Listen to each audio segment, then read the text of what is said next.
identification to anyone? No, I did not. All right, and does that mean that no one ever touched any of those 4 door handles and the other areas that you mentioned? No, it doesn't. And on the door handles, you're using a swab also, so that could potentially destroy any fingerprints, but the DNA is what investigators normally will choose to be collected. Okay, so the swabbing for the possible presence of DNA could interfere with the fingerprints? Yes, And you kind of have to make a decision, because I assume lifting the prints could interfere with the DNA. correct. Okay. So in this case, a decision was made to do the swabbing first? Yes. Okay. And so we talked about, not the absence of fingerprints does not necessarily mean that no one ever touched the vehicle. We talked about the swabbing could interfere with it. Are there other things that could interfere with the fingerprint that was left on a surface? You could wash your vehicle, road debris or dirt could come on the vehicle. A lot of different things could. Someone could brush up against the vehicle and not wipe it off. I mean, there's. Are fingerprints always left on a surface that's touched? No, they are not. No. Could you explain a little bit about why that is? When a fingerprint's left, it's the image of the fingerprints that are on your finger when you touch a subject or an object and you lift your finger off. If there's movement involved, you just get smudges, which can't be read. You could wipe it, you could pick something up and put it in your pocket, it's wiped off. Also, there's residue, there could be dust on your surface, so instead of leaving a fingerprint, you're just taking dust away, as well as you may not have any oils or residues on your fingerprints, on your fingers when you touch something. I'm approaching with what's been marked as States Exhibits 11 through 18. Please take a moment to look through each of those and let me know when you're done.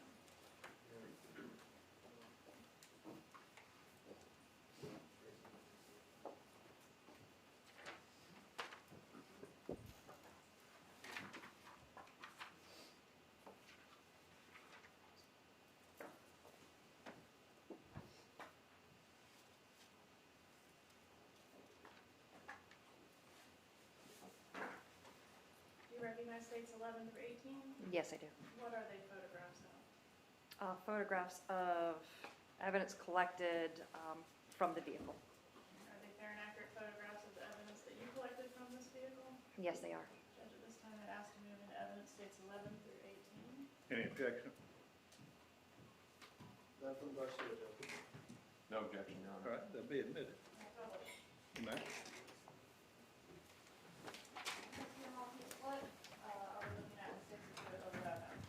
Photograph of the interior of the rear passenger compartments of the vehicle. All right, and these 2 car seats were located inside the vehicle? Yes. What about States Exhibit 12? What does that show? A broken pair of eyeglasses that was on the garage floor between the door and the vehicle, the open door in the vehicle.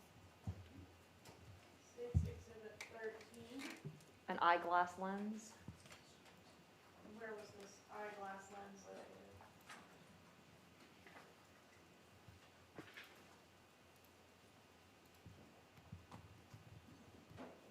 I believe that one is the floorboard of the driver's seat. Okay. States Exhibit 17. Is going to be the front driver's window, And what were you attempting to capture in this photograph? a hole in the window. And States Exhibit 16. It's going to be an enlarged or close-up photo of that hole in the driver's window. All right. Is the hole consistent with a bullet hole? Yes, it is. States Exhibit 18. What does this show? It's going to be the floorboard of the driver's seat. All right. And what item of evidence were you attempting to depict in this photograph? It's going to be an overall photograph, but in the photograph there is glass and a business card. This business card here? Yes, Did you collect that item? yes, I did. States Exhibit 14.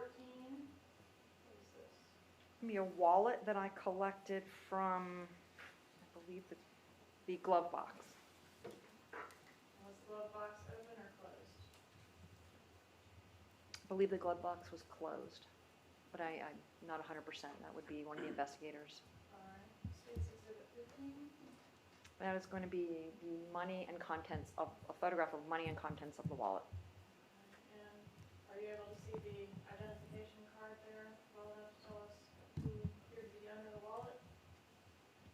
not from this distance, but I might be able to. I mean, if you need to refresh your recollection of the notes, that's acceptable as well.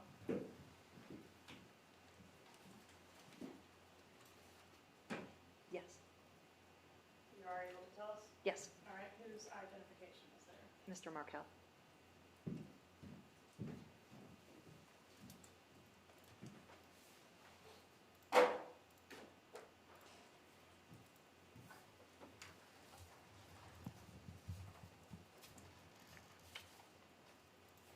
I want to ask you about one other area regarding fingerprint testing. The back doorknob, was that something that you tested?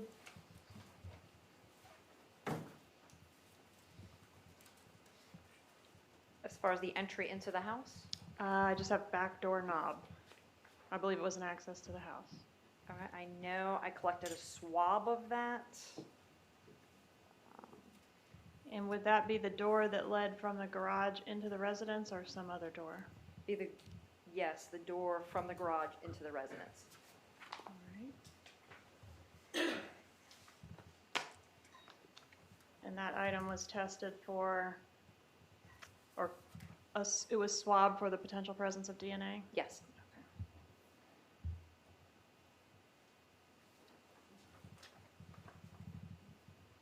And again, the swab would interfere with the presence of fingerprints? Yes. All right. And again, you're not the person that tests that swab, it goes somewhere else for that? Correct. Okay. I want to ask you a little bit about the condition of the car, if you can just explain what condition or what things you observed about the car when you were processing it. Car seats were in the back. Children's items were in the back. Broken window on the driver's side. Did you observe any substance inside the vehicle consistent with blood? Yes, I collected there was a towel with suspected blood on it, and I believe there was blood on the seat. Okay.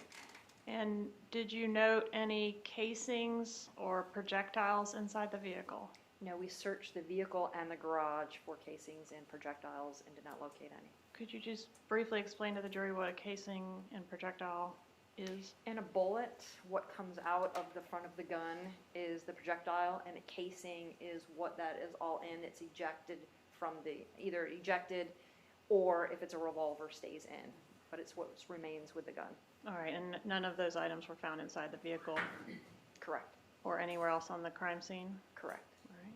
I want to talk about what you did impound. Approach with states 159 through 165.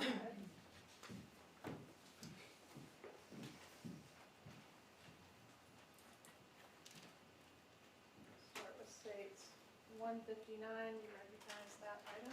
Yes, I do. How do you recognize it? It is packaged with my signature and my handwriting on it. And is that item in the same or substantially the same condition as when you impounded it? Yes. What is the item? It's going to be the business card that was in the photo on the driver's floorboard. And whose business card was that approving? Michael Strickland. Judge Astor, is this item in evidence? Any objection? No objection. Be admitted. Next, I'm showing you what's been marked as states 160. Do you recognize 160? And I'm going to show you that together with states 161. Yes, in my packaging. How do you recognize this item, these items? They're both in my packaging with my signatures. All right, and are they in the same or substantially the same condition as when you collected them? Yes. All right, where, tell us what they are first. Exhibit 160 is eyeglass frame that are collected from the front passenger floorboard.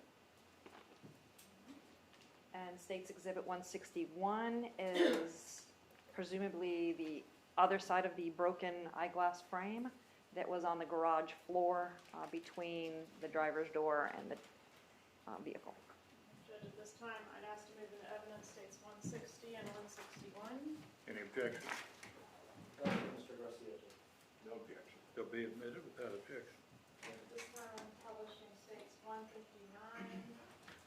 This the business card that was in the vehicle? Yes. Is that correct? States 160 eyeglass from front passenger floorboard.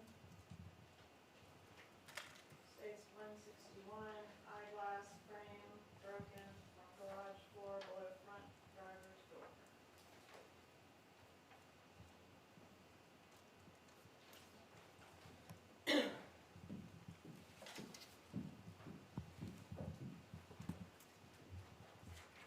Next, I'd like to show you what I've marked as states exhibits 162 and 163. And ask if you recognize these items. Yes, I do. How do you recognize them? They are in my packaging from the scene with my signatures and seal. And are these items in the same or substantially the same condition as when you impounded the items? Yes, they are. All right, Judge, at this time, I'd ask for the evidence, states 162 and 163. Any objection?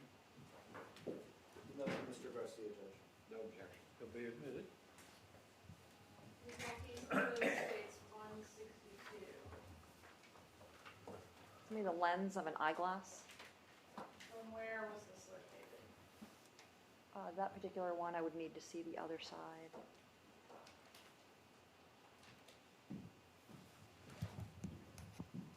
It's going to be from the front driver's floorboard. Let's look at 163, and I'm going to publish 162. And from where was, well, tell us what 163 is. 163 is a broken eyeglass lens. And from where was that item? That one was from the front driver's seat.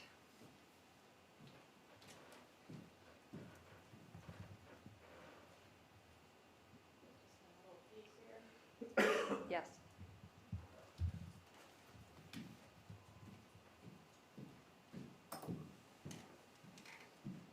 Showing you what's been marked as states 164. Recognize 164. Yes, I do. What is that item? Item number 164 is the brown wallet and the contents that were taken from the glove box. Is it the same or substantially the same condition as when you impounded it? Yes, it is, minus the cash money. What happens to the cash money? I have to impound that separately. It gets held in a separate vault in the property and evidence section. And are you able to get a better look at this exhibit as to whose identification that is? Yes. And whose is it? Daniel Markel. And Judge, at this time, I ask to introduce states 164. Any objection? No objection, Judge. No objection. All right, they'll be admitted.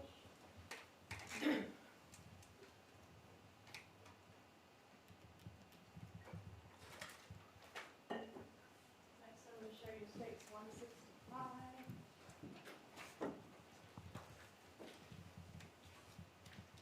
Recognize this exhibit? Yes, I do. How do you recognize this exhibit? With my packaging and my originals, or my seals. What is this exhibit? This is the portion that I could collect out of the front driver's window. Okay, so the same area that we were looking at in the photographs? Yes, it's the piece of glass. And how were you able to extract this without shattering it? I used clear tape and I taped both sides of the window before taking it out so it wouldn't crumble. Is it in the same or substantially the same condition as when you impounded it? Yes. Judge, at this time, I ask to move into evidence states 165. Any objection? None from Garcia. No objection. Be admitted without objection. May I pass this around for publication? But you just kind of walk down it, show it to them. You'll need to scoot forward, may.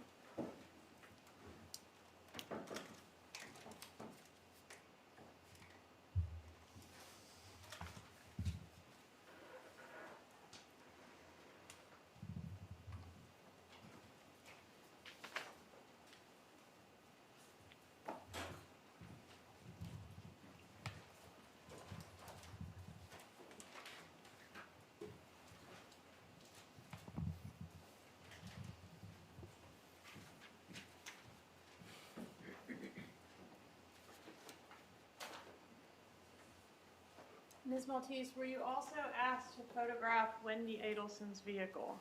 Yes, I was. And when and where did you do that?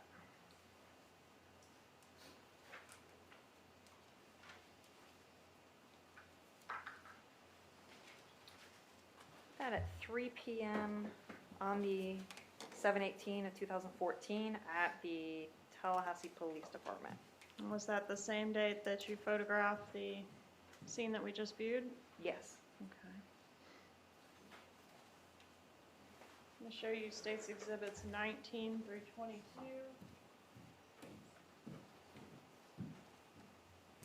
Please take a moment to look through them and advise.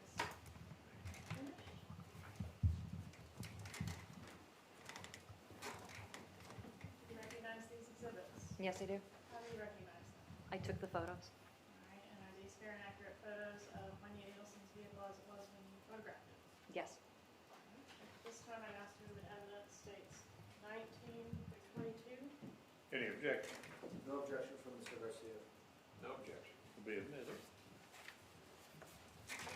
But they will be admitted. Publishing states 19. Publishing states 20. Publishing states 21. Ms. Maltese, what is picture that states 21? 21 depicts a photograph of a plastic bag with an ABC liquor receipt and a bottle of alcohol that was observed on the front passenger seat. And what brand of alcohol was this?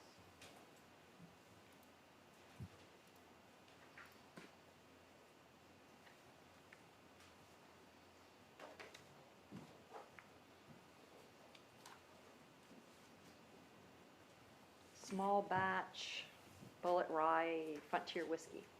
Bullet? Bullet, B-U-L-L-E-I-T. And State's Exhibit 22, is that a close-up photograph of the receipt? Yes. Approach with State's 22 and ask if you can inform the jury when the receipt indicates that the bullet whiskey was purchased. 7/18/2014 at 12:49.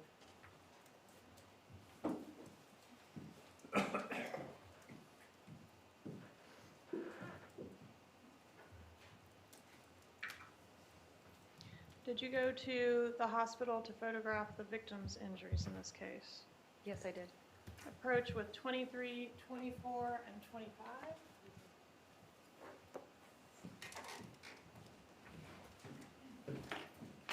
Your Honor, may we go sidebar? Let's go.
Ms. Maltese, back to 23, 24, and 25.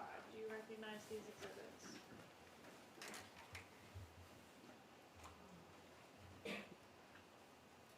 Yes, I do.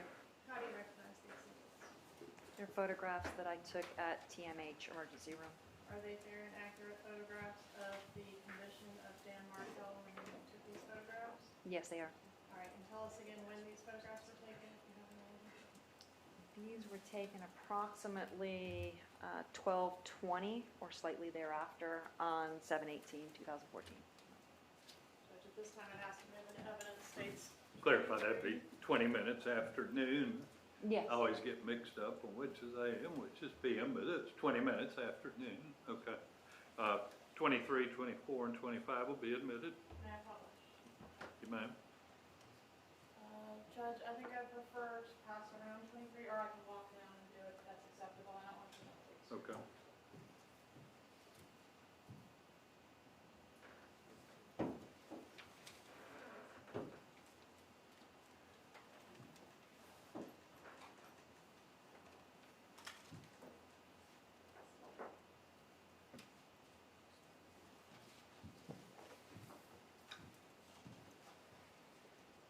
Publishing States Exhibit 24.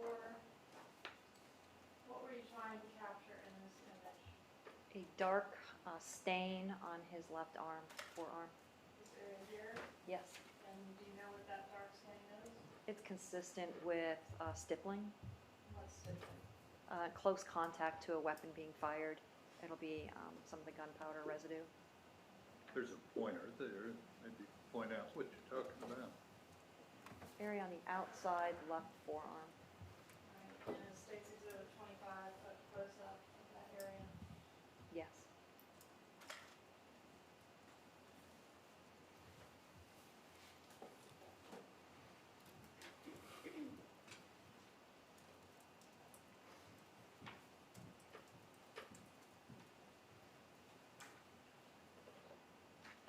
No further questions? Cross.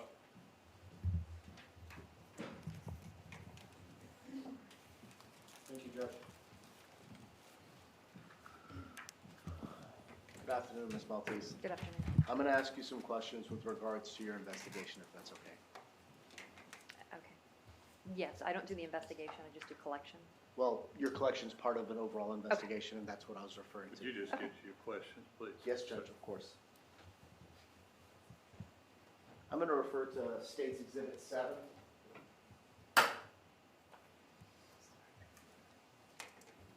Ms. Maltese, was that the view that you had as you were approaching 2116 Trescott?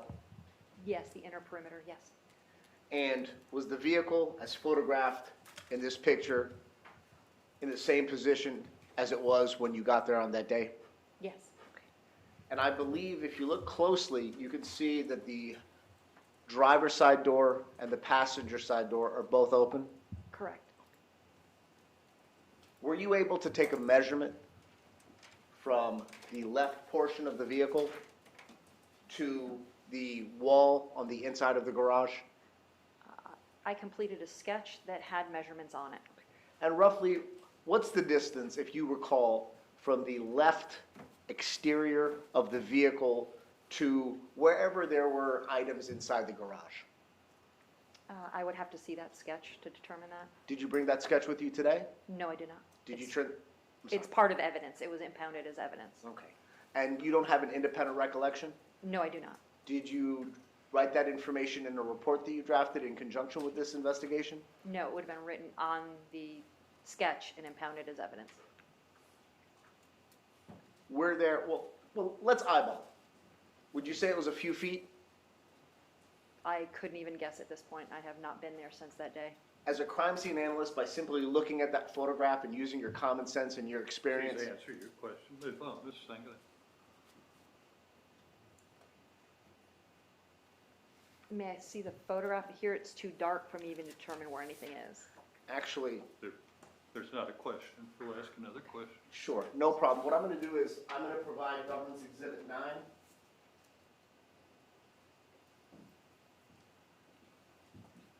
That's a closer view of the vehicle positioned in the same exhibit, well, in the same position as it was in Exhibit 7 for the government, is that correct? Yes. Judge, may I approach the clerk? What's that? May I approach the clerk to give this exhibit back? Why don't you just ask, move on? We can get them at the end. Based on this exhibit, which gives a closer rendition, can you give a guesstimate of what the distance is from here to here, roughly? 3 to 4 feet? And you'll agree with me that close to where the driver's side door handle or the driver's side door, there are items directly behind and next to that position. Is that correct? I don't recall if those coolers that you see in the photograph to the left-hand side were behind the door, which would mean there would be nothing next to the door open to the vehicle. I mean, to the door, the house. So those coolers were in front of where the door would be, correct? It appears in those pictures that it's in front or And are those- behind. I'm sorry, can you say that again? Behind. Behind. So if somebody was standing close to that window, where would the cooler be in conjunction to that person? If somebody was standing, pardon me, if somebody was standing right here, would the cooler be direct, in front of them to the right? If I can recall, it'd be behind them if they're facing the door. Was any forensic examination, whether it's DNA swabs, fingerprints, done on any of the items to the left of that photograph? No. So let's go through it. The cooler, the blue cooler on the bottom, no forensic examination was done on that cooler, correct? Correct. The white cooler above it, was any forensic examination done on the white cooler above it? No, it was not. Any of the other items that are not photographed, well, let me ask this. Were there other additional miscellaneous items behind, and when I mean behind, I mean closer towards us with regards to the white and blue cooler? Yes, I believe there was a shelf. Okay. And was any, you indicated that you guys did a, was it a DNA swab on the door handle to get into the house? Yes. Was any kind of forensic examination done with regards to the shelf or any of the items on the shelf? No. Was there any evidence to suggest, well, let me ask you this, there was broken glass on the floor, correct? Correct. And was it in any kind of specific pattern or was it in a random pattern? As if it fell out when the door was opened. When you got there, had Mr. Markel's body been removed from the vehicle? Yes. Would it be fair to say that EMS came and, well, let me ask you this. Did they photograph the pattern of the glass prior to EMS coming and removing him from the vehicle? I don't know what was done prior to me getting there. As a member of this investigative team, have you seen any photographs that capture that, what pattern that glass potentially would have formed prior to EMS removing Mr. Markel from the front seat of his vehicle? No, but if there were any, I would not be privy to that.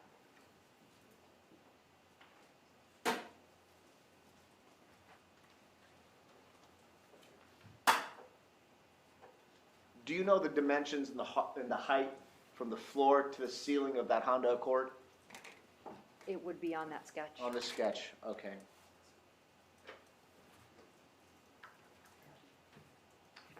Pardon me 1 second, Ron. You may.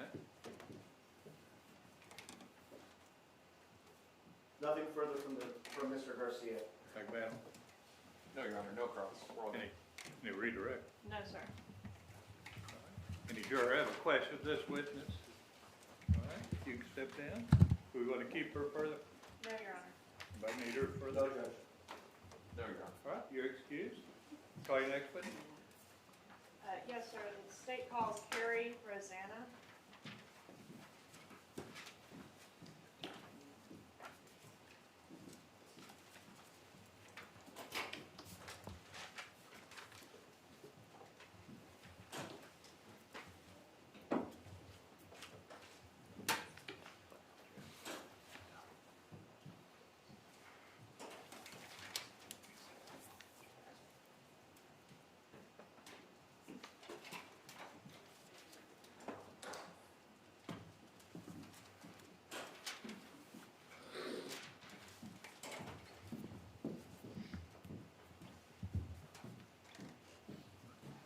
You face the clerk and raise your right hand, please, ma'am. You swear affirm testimony about to give in this case will be the truth, whole truth, and nothing but true, so help you God. I do.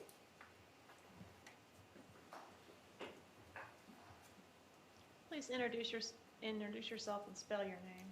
My name is Carrie Rosanna, Kerrirosanna. sorry, jumped the gun. How are you employed, Ms. Rosanna? I work as a forensic examiner with the Virginia Department of Forensic Science in Richmond, Virginia. And where were you employed back in July of 2014? I was working with the Florida Department of Law Enforcement Crime Laboratory in their forensic biology section. How long did you work in that capacity with FDLE? As a crime laboratory analyst, I was with FDLE for 3 years. All right, what about before that? Prior to that, I worked as a forensic technologist with FDLE and also in their DNA databank. All right, what is your training and education in the area of DNA analysis? I have a Bachelor of Science degree in biology with a minor in chemistry from the College of New Jersey, and I have a Master of Science degree in genetics from Pennsylvania State University. All right, what were your duties in the crime lab at FDLE? My job was to examine items of evidence for the presence of biological materials, and then I performed DNA testing on those items. And I also would perform DNA testing on samples known as standards, which are collected from known individuals.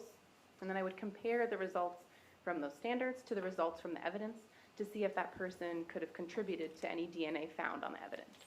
So the comparison process only comes into play if you find a DNA profile on the swabs from the items, correct? Yes, that's correct. All right, were you provided any test swabs to test for the presence of DNA in reference to the death of Dan Markel? Yes. All right, and can you tell us specifically whether you were provided any swabs from the car in the case? Yes, I was provided 4 swabs from different door handles from the car. All right, and what testing did you perform on those swabs? The testing that I perform uses a process called PCR, which stands for polymerase chain reaction, and it's a way that I'm able to identify specific areas in the DNA that are known to vary from person to person, and I do that process on both evidence samples and known samples, and then compare them. All right, and what was the result of your testing of the DNA swabs collected from the car? For the DNA swabs collected from the car, I obtained limited results, which means I did not develop very many DNA types. And because of that, I couldn't make any comparisons to those DNA results. And what, if assuming someone touched that car and shed some skin cells, what could interfere with your ability to collect enough data to make a comparison? So there are a number of factors to consider. If DNA had been deposited, then the UV light from the sun or heat or moisture can break down the DNA, which would result in limited results. Also, if someone touches a surface, it's not guaranteed that DNA will be left behind. So there are a couple different things that can affect that, such as the length of time they touch it. So if it's very brief, it's less likely. If they hold something for a long time, they're more likely to deposit DNA. Also, the frequency, the last time they washed their hands. If they've just washed their hands, there's going to be less free DNA potentially than if it's been a while since they washed their hands. Also, the force of the contact, the surface, whether it's smooth or rough, all of those can affect whether DNA is deposited if a surface is touched. So basically nothing of value from the car as far as DNA swabs. That's correct. All right, let's move on to the doorknobs. What swabs were you given to test in reference to doorknobs? I had a swab of an exterior doorknob to the house from the garage. All right, and what testing did you perform on that item? The same DNA testing as I previously described. All right, and with what result? Again, the result from that was limited DNA results, so I couldn't make any comparisons to that sample. No further questions. Well, No cross for Mr. Garcia, Judge. No problem. No cross, Your Honor. Thank you. any juror have a question this week? All right, we need to keep her further, No, sir. but need her further. No, thank you, Judge. All right, No, Your Honor. you're excused, thank you for being here. Call your next witness. State calls William Cornegay.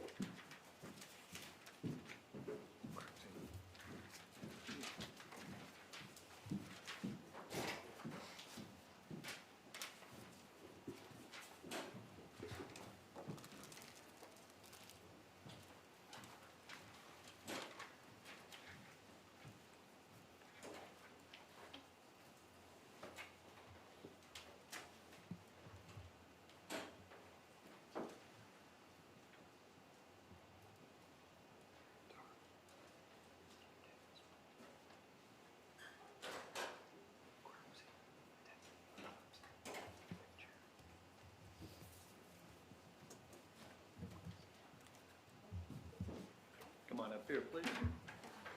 If you face the clerk, raise your right hand and be sworn. You swear affirm testimony about giving this case to be the truth, whole truth, and nothing but truth, so help you God. I do. Have a seat. Microphone, please, sir. Please introduce yourself and spell your last name. My name is William Cornegy, Kornegay, and I'm a forensic specialist with the city of Tallahassee. How long have you been with TPD? Approximately 24 years And have you always been a forensic specialist? with the city, correct. What are your duties as a forensic specialist? Document crime scenes, collect evidence, preserve evidence, and process evidence. All right. Did you assist Joanne Maltese in the collection of evidence in reference to a scene on Trescott Drive on July 18th, 2014? Yes, ma'am. And what time did you arrive at the crime scene? 12 o'clock. What was the status of the forensic examination at the time that you arrived? It had already been in progress when I arrived, and I believe it was pretty much it had gone through its process, and I was at the tail end of it. Okay. What role did you have at the scene as far as processing items or At that- collecting? At that scene, I assisted Ms. Maltese with processing a vehicle that was in the garage for latent prints and basically doing eye search on the scene for other evidence. All right. Did you locate any fingerprints? No, ma'am. All right. Did you, we got put the cart a little bit before the horse on this, but did you swab the doorknobs for potential DNA? No, ma'am. All right. Was Joanne Maltese responsible for doing that? She was a primary, yes, ma'am. All right. Did you note whether or not the doors were locked to the residence? I don't believe I noted. At that particular time, I didn't have any involvement with the residents inside. You did not go inside? I believe there might have been an open door in the garage, but I don't remember anything that was processed inside the house. All right. By the time you arrived at the crime scene, the door to the garage was open, meaning the access to the house? I believe it was. Okay. Did you look for casings at the crime scene? I did. And was part of your job to look around the yard area, the driveway area for the presence of casings? Correct. Also in the garage? I looked as much as I could within the scene, yes, ma'am. All right. Did you find any? No, ma'am. Are you familiar with firearms? I am. What are the possible explanations, assuming a firearm was fired, for why there would not be the presence of casings? Could be a, I'm gonna object, this is speculation. Overruled. Go ahead. it could be a revolver, it could be a semi-automatic that could malfunction. All right. Why would a revolver not produce a casing? They would have to be manually ejected from the weapon. All right. So when a revolver is fired, the casing does not eject? Not automatically. Okay. And a semi-automatic does eject a casing, correct? If it functions correctly. All right. And a third scenario that you didn't suggest is somebody could have picked them up. That's the third one, yes, ma'am. All right.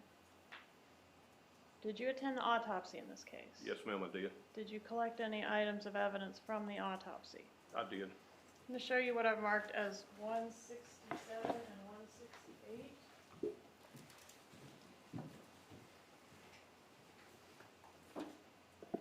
Do you recognize these items? Yes, ma'am, I do. How do you recognize them? The packaging is our packaging, the handwriting's my handwriting, and the seal that's on the envelope packaging is my seal with my initials and 3 digits. And do the items appear to be in the same or substantially the same condition as when you encountered them at the autopsy of Mr. Markel? Yes, ma'am. What are these items? They are, my understanding, projectiles from a handgun. Okay, and from where were these items collected? These were actually received from Dr. Clark, who removed them from the victim. From the victim's body? Yes, ma'am. So this time I'd ask to move into evidence 167 and 168. Any objection? None for Mr. Garcia. No objection. To be admitted without objection. You may. 167.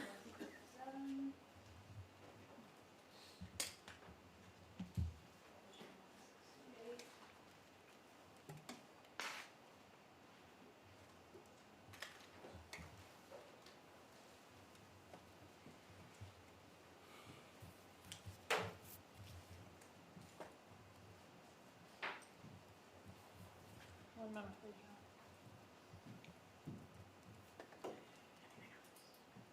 No further questions. Cross? None from Mr. Garcia. No cross, no. Any other question at this point?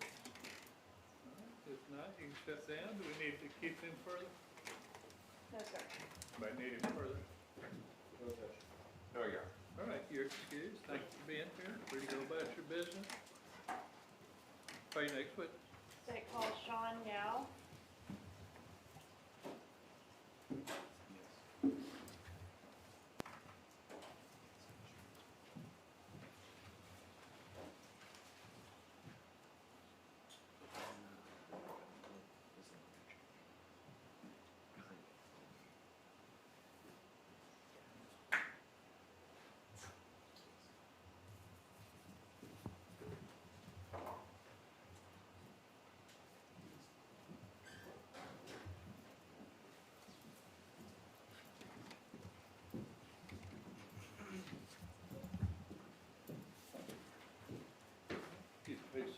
Please sworn, please. Swear from testimony about giving this case be true, the whole truth, and nothing but true so help you. I do. Have a seat. Slide up the microphone, please.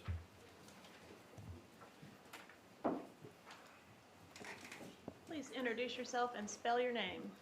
My name is Robert Sean Yao. The last name is spelled Y-A-O. All right, Mr. How Yao. do you spell Sean? There's a couple of ways of doing that. Sean is spelled like it sounds, S-H-A-W-N. All right, sir, how are you employed? I am the current forensic supervisor at the Tallahassee Police Department. And what are your duties at the Tallahassee Police Department? Currently, as a forensic supervisor, I perform the day-to-day operations of the unit, ensuring that there are forensic specialists available to respond to requests for assistance for crime scene processing or forensic examinations for the city of Tallahassee. I also respond when needed to go ahead and assist and help process scenes or to offer any kind of advice or assistance to my forensic specialists on the scene. How long have you been so employed? I've been with TPD for almost 6 years. I started in November of 2013. What about before that? Prior to that, I was a senior crime laboratory analyst in the crime scene section of the Tallahassee Regional Operations Center Crime Laboratory at the Florida Department of Law Enforcement. How long did you do that? I did that for 19 years. All right, and could you tell us a little bit about your training and education in the area of forensic examinations? I have a Bachelor of Science degree in microbiology from Auburn University. I have a Bachelor of Science degree in criminology from the Florida State University.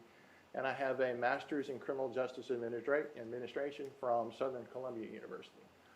At FDLE, upon hiring, I went through a very rigorous training program to prepare me for the collection, preservation, and collection of physical evidence with regards to the various forensic disciplines that FDLE has. This is training in the collection, recognition, and preservation of things like latent prints, firearms, DNA, toxicology, computer evidence recovery, and a variety of other more specialized trainings to enable me to do what's known as crime scene analysis or forensic crime scene analysis, which is what my certification was in. Trained in the documentation and collection of forensic entomology evidence, which is insect evidence, forensic archaeology and anthropology, the recovery of buried bodies, buried remains and surface skeletal remains, bloodstain pattern analysis, trajectory analysis, hazardous weapons and weapons of mass destruction, responses to scenes for hazardous materials, environment, and a variety of other training.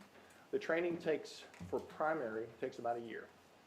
Textbook learnings, practical examinations, as well as going to specialty courses, and then going through a supervised casework period where I made the decisions and processed the scene under the supervision of a certified analyst. At the end of about a year, you're certified to respond and perform independent casework as a crime scene analyst with FDLE. And then the training after that is continuous from there on throughout your entire career. You mentioned trajectory analysis. What is trajectory analysis? There are two forms that we utilized in my training that I was trained to do. One is bullet path documentation. Bullet path documentation is the proper form and technique to document how bullets pass through objects and where they go. In order to do a trajectory analysis, which allows an examiner to take the documentation and the evidence that I preserved and determine the most probable point of origin of the projectile where it originated based upon its terminus as well as other items of physical evidence that were present at the scene. All right, and did you conduct any analysis in reference to the trajectory on the case that we're here about today? No, I did not. All right. Have you reviewed some items of evidence in order to consult regarding the trajectory in the case that we're here about today? Yes, I did. What items did you review in preparation for your testimony today? I was present on scene at the time of the primary processing. I also reviewed Forensic Specialist 2 Joanna Maltese's report as well as the medical examiner report. I took a look at the photographs that that FS2 Maltese took, as well as the sketches that she created in conjunction with her examination. All right, and is trajectory analysis a topic upon which you have previously been qualified as an expert? Not in the analysis per se to determine the point of origin, but in bullet path documentation and evaluation of those bullet paths. All right, and do you have any opinion about the bullet path in this case? Maybe we can stop, Mark? Do you wish to voir dire? There's something I want to bring to the court's attention this fact.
Let the jury step out.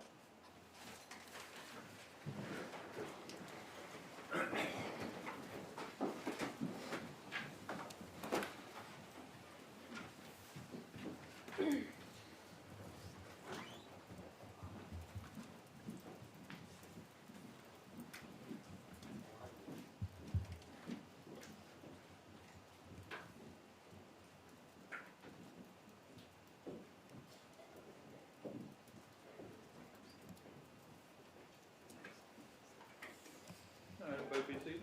Take a proffer of his testimony. Catherine. Mr. Yao, I asked you to review the evidence in this case and offer me an opinion on whether or not the shooter, or the evidence is more consistent with the shooter in this case being a taller individual versus a shorter individual. We're talking about the difference between 6'1" and like 5'4"-ish. Did you review the evidence and formulate an opinion as to the bullet path in this case? In looking and based upon the deposition testimony I gave previously, I took a look at the medical examiner's report because I had never seen the deceased, nor the injuries, nor a report on what type of injuries they had. During the deposition, I testified that based upon the height of the projectile hole in the window, that anybody from, it would be consistent with both a short as well as a tall shooter. So in looking at the injuries to the deceased, and in assuming things that were brought forth in the deposition, assuming that the individual is firing in a normal manner rather than in some weird manner of holding the firearm, a normal extended arm shot into the window, and assuming that the deceased was sitting in an upright position and looking out the window or looking toward the shooter at the time the shot was fired, using those assumptions, based upon the evidence that's present and what I was able to see, the injury and the hole in the window is more consistent with somebody of a taller stature being 6 foot or higher, or close to 6 foot, rather than somebody being shorter. And how do we know that from the evidence that you just listed? The height of the hole that's in the window is approximately 49 inches from the floor of the garage. If you look at a standard 6'1" person, their approximate shoulder height is somewhere around 58 inches, if you, just as a standard, or as a general rule of thumb, or if you measure somebody approximately that height. Somebody about 5'4" is going to be significantly shorter. If somebody fires in a normal course of manner with the arm extended with a pistol, somebody that's short, where their arm shoulder height is approximately 48 inches or 49 inches from the ground, is going to have a more direct or parallel line to where the hole is in the window. Versus somebody that's taller, it's going to be more of a downward angle. The initial projectile strike that goes into the deceased strikes the left cheek. It's a slightly downward angle from right to left where the projectile ends up behind the left ear. There's pseudo-stippling around the injury, which is consistent with the breaking of the window. So because of the downward angle, if you assume that the person is sitting upright at the time the shot was fired, connected to the hole in the window is more consistent with somebody being taller firing at a downward angle into the passenger compartment rather than a shorter person firing where it would be almost parallel. That strike would have been more straight across and into the deceased rather than at a downward angle into the deceased. All right, thank you. That's the proffer, Your Honor. And the defense have its objection to that. Yes, Judge. All right, so what we're gonna do, we're gonna call another witness, Ms. Kappelman. We'll let Mr. Yao stay to the end of our day. Depose him at the end of the day after the jury's gone. We'll recall Mr. Yao tomorrow. All right? Yes, So take 5 minutes and you can call your next witness.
I mean, it sounds like you were on notice of that. He hasn't seen Did you it get yet. on notice? A few days ago.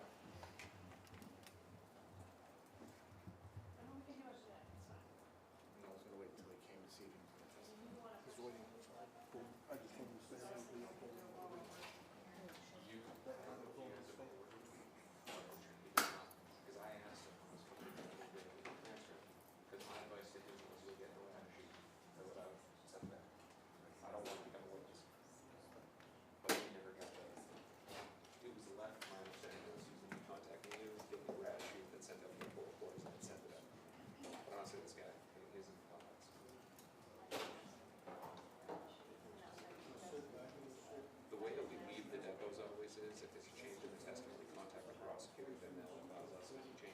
probably in there. I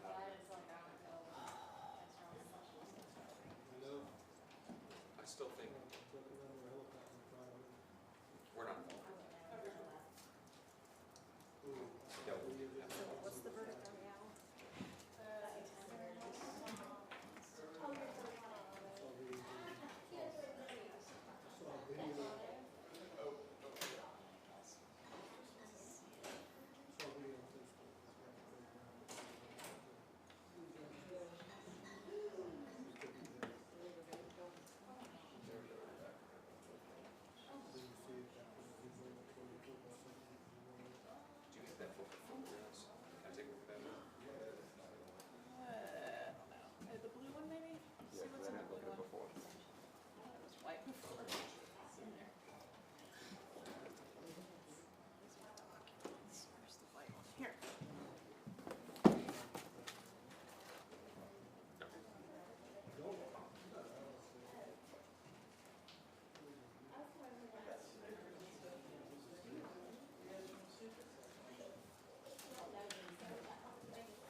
surgeon at Tallahassee Memorial Hospital How long have you been performing those duties? for 13 years. Could you briefly explain your education and training? I've received my undergraduate degree at Florida State, a master's degree at the University of South Florida, followed by my medical degree at the University of South Florida, and a 5-year general surgical residency also in Tampa. Point it like that, answer you a little bit more, and somebody put it up a little higher. And my general surgery residency was also at USF in Tampa. All right, and did you have an occasion to treat a patient by the name of Daniel Markel? Yes, I did. And what was Mr. Markel's condition upon admission to the hospital?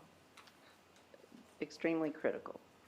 All right, and I'm going to show you a photograph which has been introduced into evidence as states 23. Is this how Mr. Markel appeared upon his arrival at the hospital? Yes. Okay, and I'm noticing some swelling and disfigurement to the face. If you could just hold that up and explain what it is that we're observing there. There were two penetrating injuries, one to the mid-forehead, one to the cheek, just inferior to the orbit or the eye. There was generalized swelling and bruising of both eyes and the mid-face. He has a breathing tube and an ET tube that was placed during his resuscitation, and again, generalized bleeding from the nose, ears, and eyes.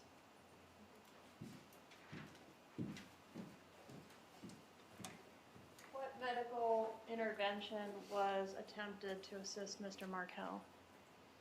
Again, he had a breathing tube placed to establish an airway. He was maintaining his blood pressure on his own, but he did undergo full trauma evaluation and resuscitation, including laboratory values, imaging, and administration of IV fluids and basic life support. Was Mr. Markel pronounced deceased under your care? He was. When was he pronounced deceased? Approximately 12 to 14 hours following his admission. All right, and so that would be July 19th? Correct. I think just after midnight, maybe 1 o'clock in the morning or thereabouts. Thank you. No further questions. Cross. No question, Mr. Garcia. Magbanua. No, Your Honor. All right. Any juror have a question of this witness? All right, you can step down. Do we need to keep her any further? No, sir. Anybody need her any further? No, Your Honor. You're excused. Thank you, manager. Call your next witness. State calls Dr. Anthony Clark.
Would you face the clerk and raise your right hand, please, sir? You swear affirm testimony about giving this case to be true, whole truth, and nothing but true self you got? Yes, I do. Have a seat and slide up the microphone, please, sir. Please introduce yourself and spell your name. Dr. Anthony J. Clark, Anthony, A-N-T-H-O-N-Y-J, Clark, C-L-A-R-K. How are you employed, Dr. Clark? I'm employed by KWB Pathology Associates as an associate medical examiner for the District 2 Medical Examiner's Office here in Tallahassee. I also have duties as an autopsy pathologist for TMH, for Tallahassee Memorial Healthcare. How long have you been employed in that capacity? I started at KWB in 2007 on August 1st. Could you tell us a little bit about your training and education? I obtained my Bachelor of Science degree from the Massachusetts Institute of Technology. I did 2 years of animal research at MIT, and then I was accepted to the Jefferson Medical College in Philadelphia.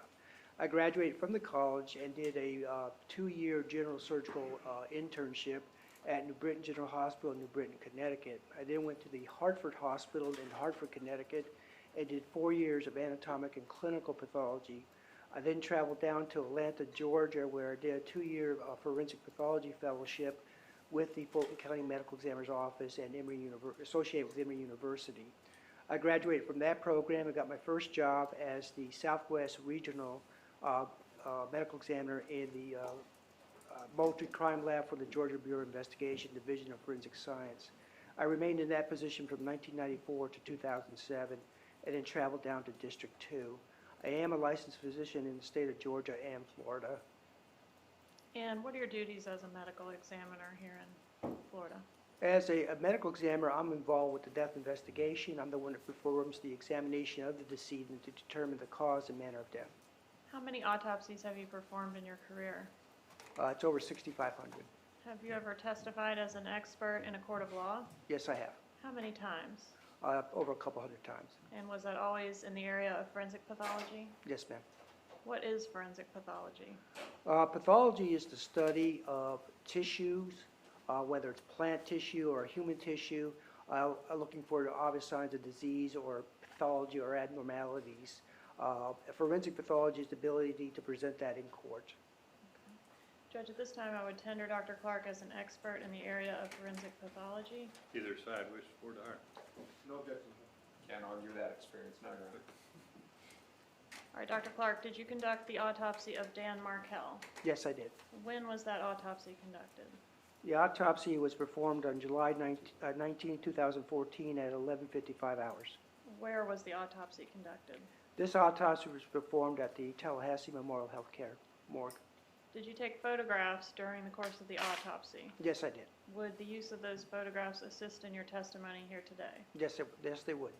I'm going to show you what I've marked as States Exhibits 26 through 35, absent 27. So 26, 28, 29, 30, 31, 32, 33, 34, and 35.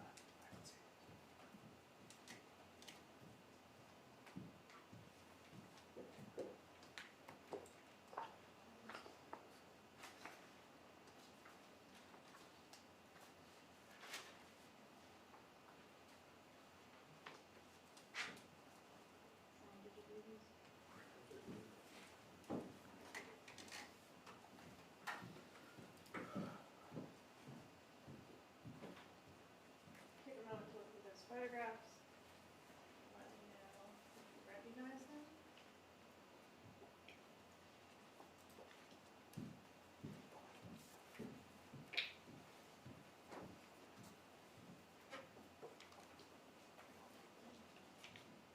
Okay. Yes, I do recognize these photographs. How do you recognize them? These are the photographs I took at the time of the autopsy. Are they fair and accurate photographs of the autopsy as you conducted it? Yes, ma'am. All right, Judge, at this time, I would ask to move into evidence states, I believe it's 26 through 35. You said you No pulled objection. 27, was your initial I comment? just think I have it out of order, so it'll be 26 through 35. All right. Is there objection? No objection, Judge. All right, No objection, Your Honor. they'll be admitted. May I publish? You may. All right, Doctor, I'd like to just kind of have you explain to the jury how an autopsy begins and then walk us through the autopsy of Mr. Markel using these photographs to assist you. So how would you begin an examination? Well, actually, a medical examiner investigation starts with information. So I received the call about the death of this individual, and then they put the body in a body bag that's brought down to the morgue. And then I began by checking what's on the outside of the bag, and then open the bag and start taking photographs and start making my observations. In gunshot wounds, we always take x-rays because we're interested to see if there's any remaining bullets in the body, and if there are, where they are located. So we'll do x-rays on the shooting. We start on the outer, externally, documenting any clothing, personal effects, medical devices, injuries. Then we do things like height, weight, eye color, that kind of thing to show what the individual looked like. And then we start what's called the internal examination, where we open up the head, neck, chest, and abdomen. And if there's external trauma, what happened to the internal organs from that trauma, if any. Natural disease is a big factor in the cases that I do.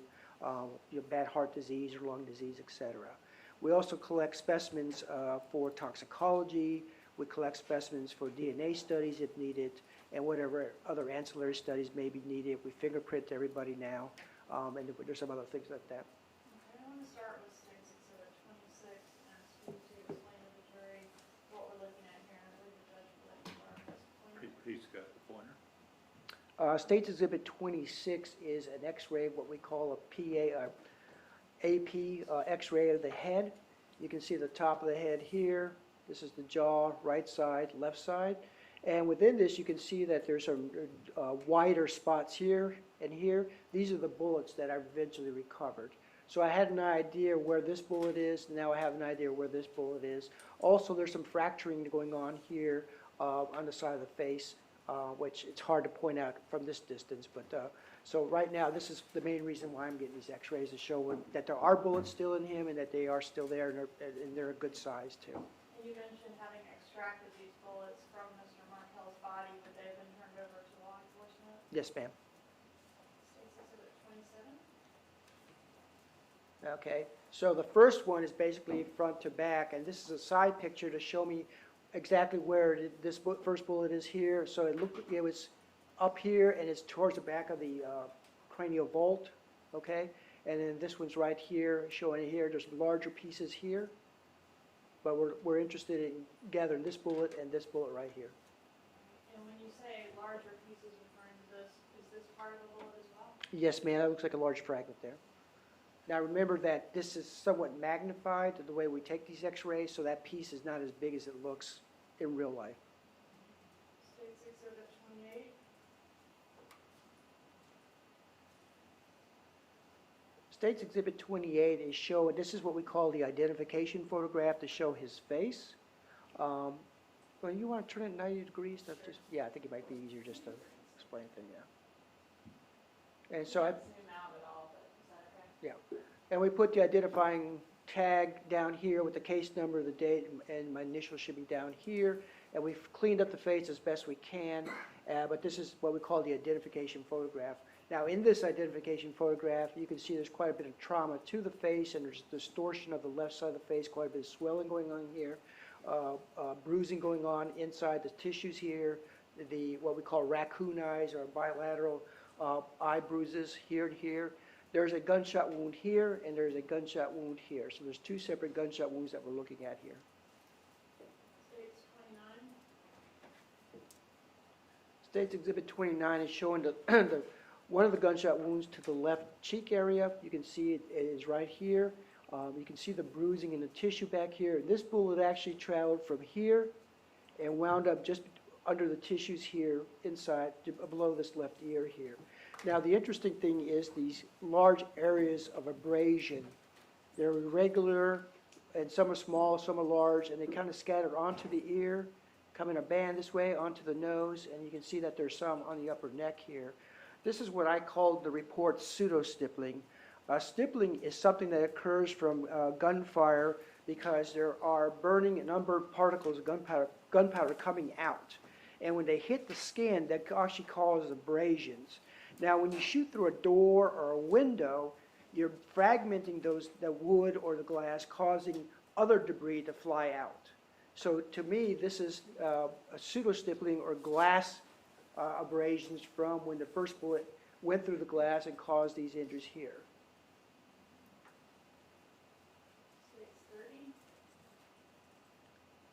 Stage 30 is showing the left side of the neck to emphasize the pseudo-stippling.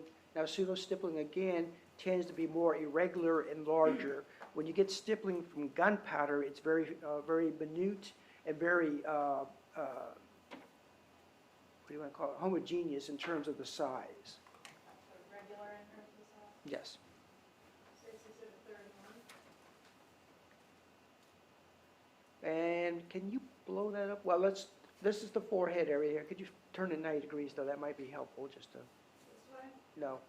The other way. Yeah, yeah, there you go. All right, so State's Exhibit, which was this? What State Exhibit? I'm sorry, I missed. Okay, I'm sorry, it's 31. 31 is showing the forehead area. What we're seeing here is the second gunshot wound here, okay? And you can see it's quite a bit of a mess here.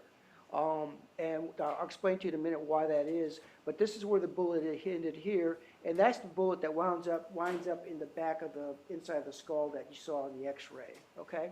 So this one here, this is irregular because he was wearing a pair of glasses at the time he was shot. So just like I'm standing here looking at you right now, that bullet hit those glasses. And when he hit those glasses, and I believe there were plastic frames from what I could see in the pictures, they broke open the plastic and caused like, you know, a cue ball hit and a racket balls to disperse the plastic, and that plastic went and just popped that hole. So you didn't get a nice round hole, but you got more of a ragged hole there because of that. And also up here, if you could magnify that a little bit, can you move in? No? Okay. There are some fine stippling up in here. There's some kind of irregular ones up here, which may be part from the glasses being exploding here. Yes. Okay, yeah, okay. Now you see all these little dots here? That is gunpowder stippling. Can you see the difference from the larger irregular abrasions? This is real fine stuff here. And to me, that puts the gun at a closer range, or there's no window there, or intermediate target as we call it. So that this puts it in a shorter range of gunfire. And that's usually up to 18 to 24 inches that you're seeing. Seeing that, it can be closer. The only way to really tell is to get the weapon, the same ammunition, and do some test firing from different distances, which the firearm people do and I don't. Okay, so the smaller marks that we're seeing there were caused by the hot powder that came out of the barrel of the firearm. The burning and unburned gunpowder, yes, ma'am. And that's how we know that the gun was within 18 inches of Mr. Markel's head at the time it was fired. Yes, ma'am, 18 to 24 inches. And then the larger marks there, am I understanding you correctly, that that was caused by glass or plastic from the glasses? Yes, ma'am. State's Exhibit 32.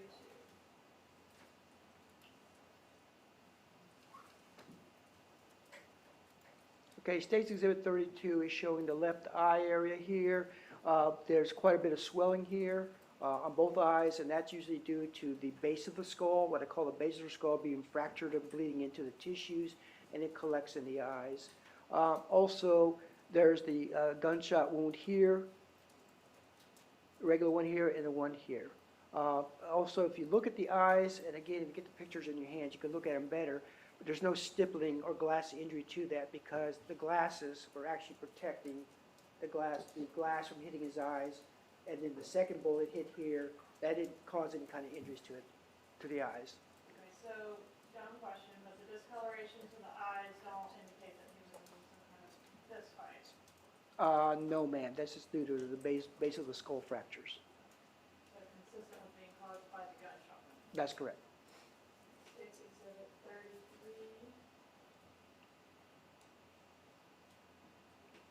Okay, State's Exhibit 33, this is the back of the left mid forearm, about right here.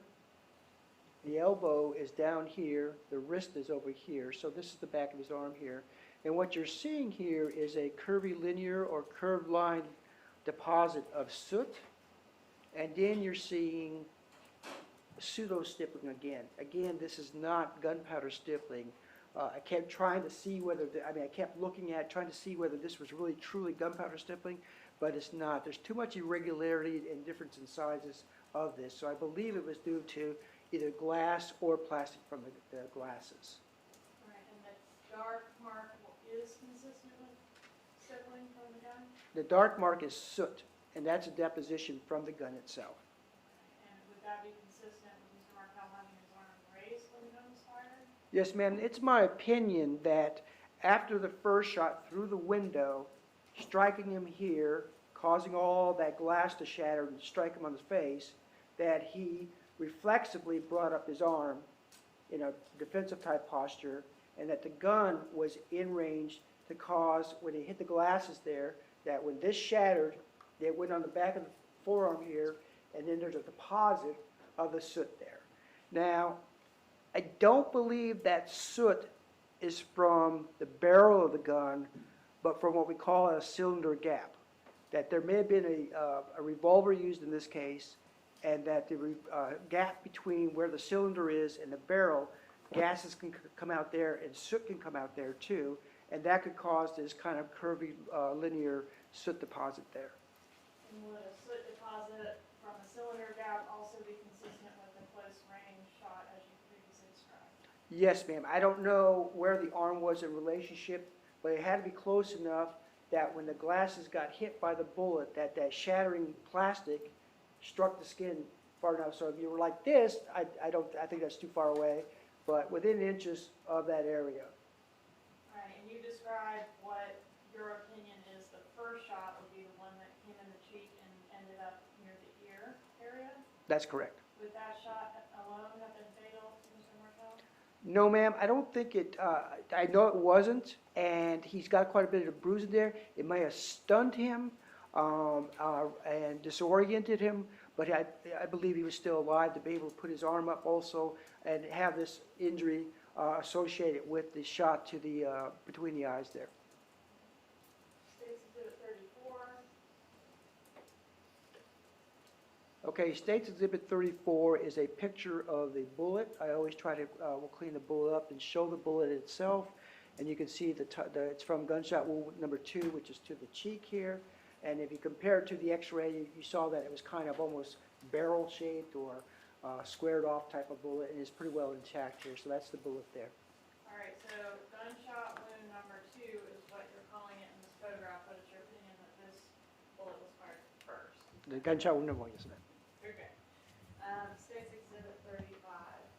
This show. State's Exhibit 35, and you can see that this bullet's quite flattened out. This is the gunshot wound that went in between the eyes here and wound up in the brain back here.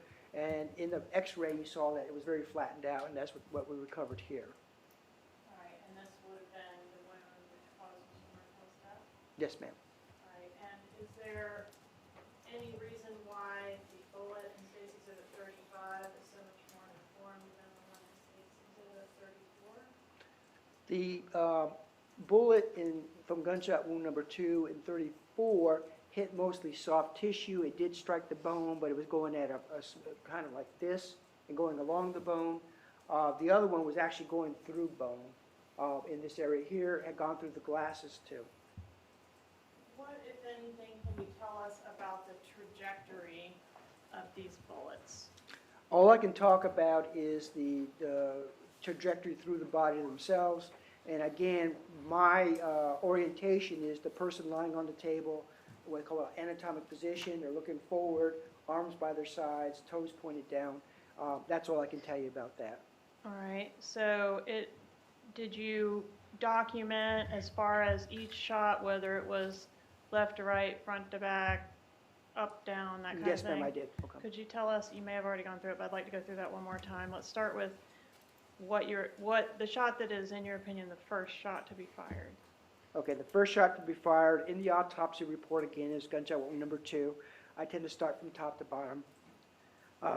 That's the left cheek and face. And that traveled from front to back, very slightly down, and very slightly right to left. So it's going this way into the face. All right, and the next one? The one that I label as gunshot wound number 1 to this area here, what we call the glabella, went from front to back, slightly left to right, and slightly up. So it's coming in this way. All right. And have you reviewed the scene photographs, including the ones of the window of Mr. Markel's vehicle? Yes, ma'am. All right, I want to show you photograph number 8.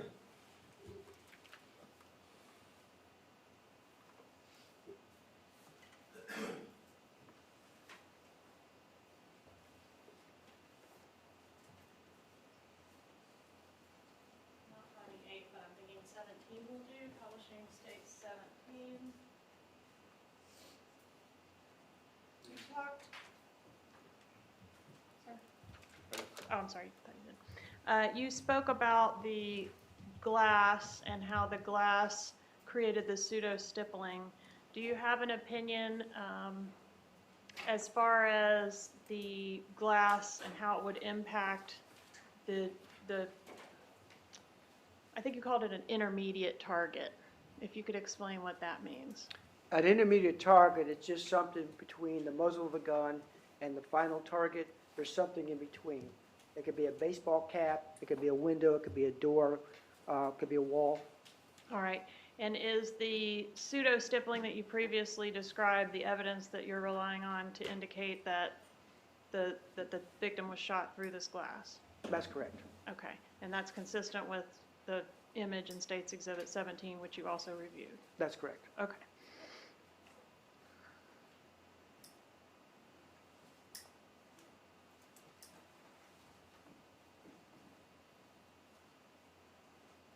One moment, please.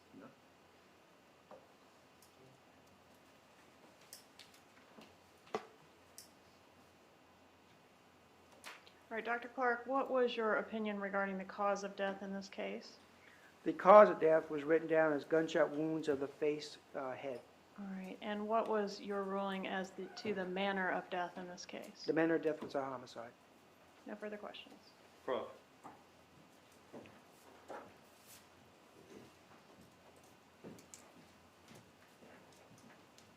Good afternoon, doctor. My name is Mauricio Padilla. I represent Mr. Garcia. I'm going to ask you a couple questions about your testimony. Is that okay? Okay.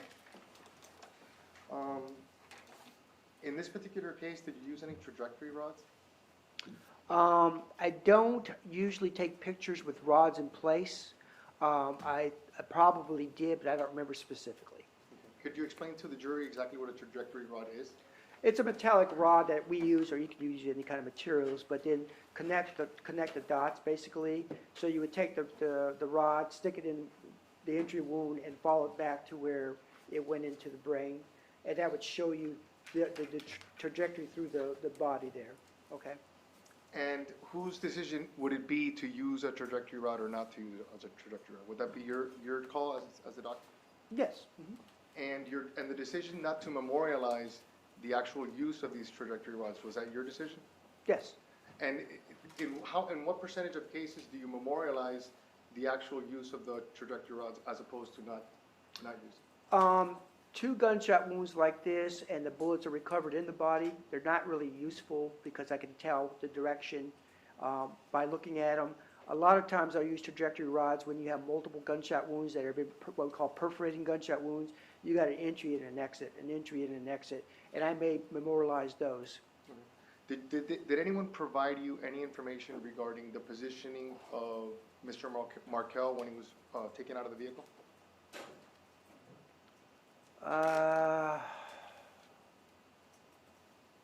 I don't recollect. I know he was in the vehicle in the driver's side, but I don't know about his position.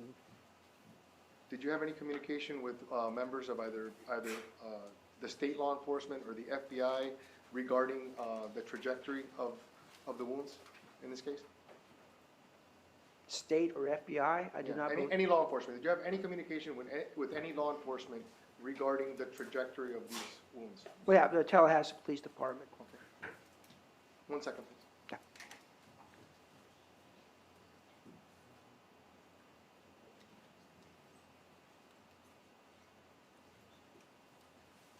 Sorry. Just to follow up, who would it have been that you had communication with regarding the trajectory of these wounds? Investigator Scott Cherry and William Cornegay were at the autopsy, so I would discuss the trajectories with them through the body. And then whoever read the report would know. But direct communication with yourself, it would have just been the 2 individuals that you just discussed, correct? Yes, sir, as far as I know. If there was any follow-up conversations, I don't know anything about them. 1 moment.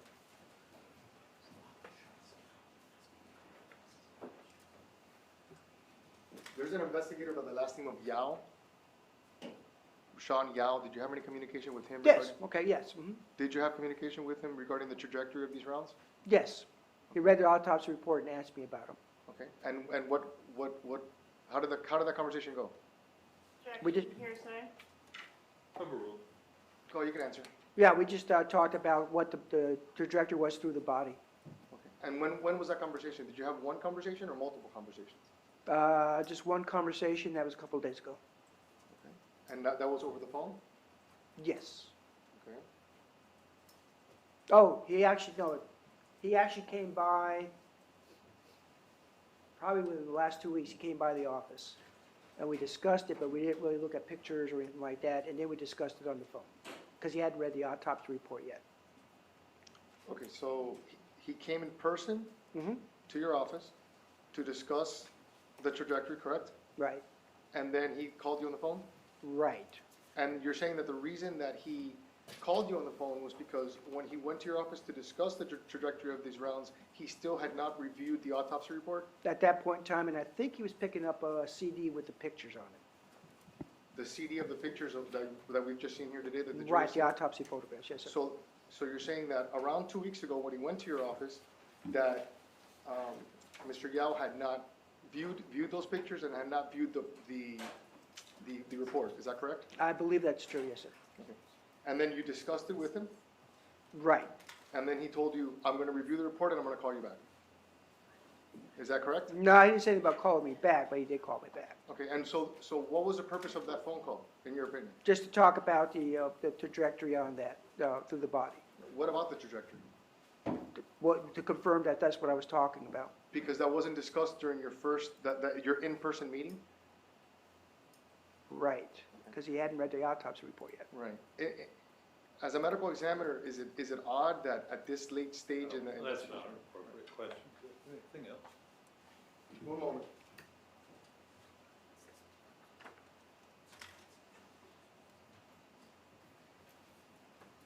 Just one last question. When was your autopsy report available to law enforcement, if you can give us a date?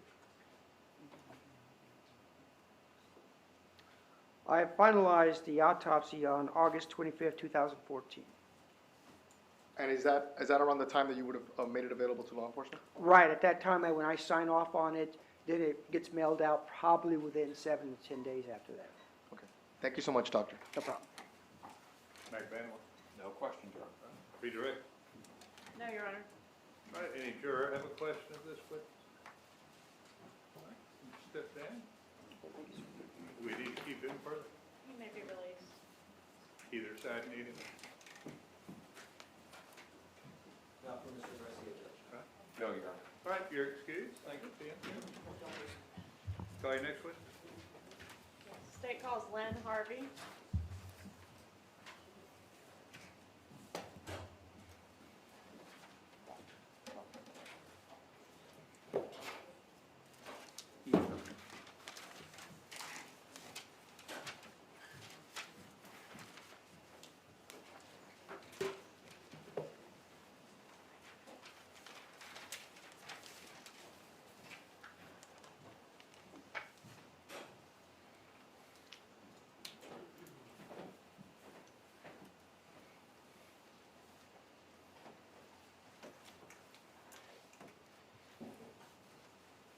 Sometimes in between witnesses, some jurors would like to stand up, stretch if you feel the need to do so. Feel free. Sometimes I like to stand up every once in a while, particularly after lunch. Sometimes it can be a little bit of a struggle.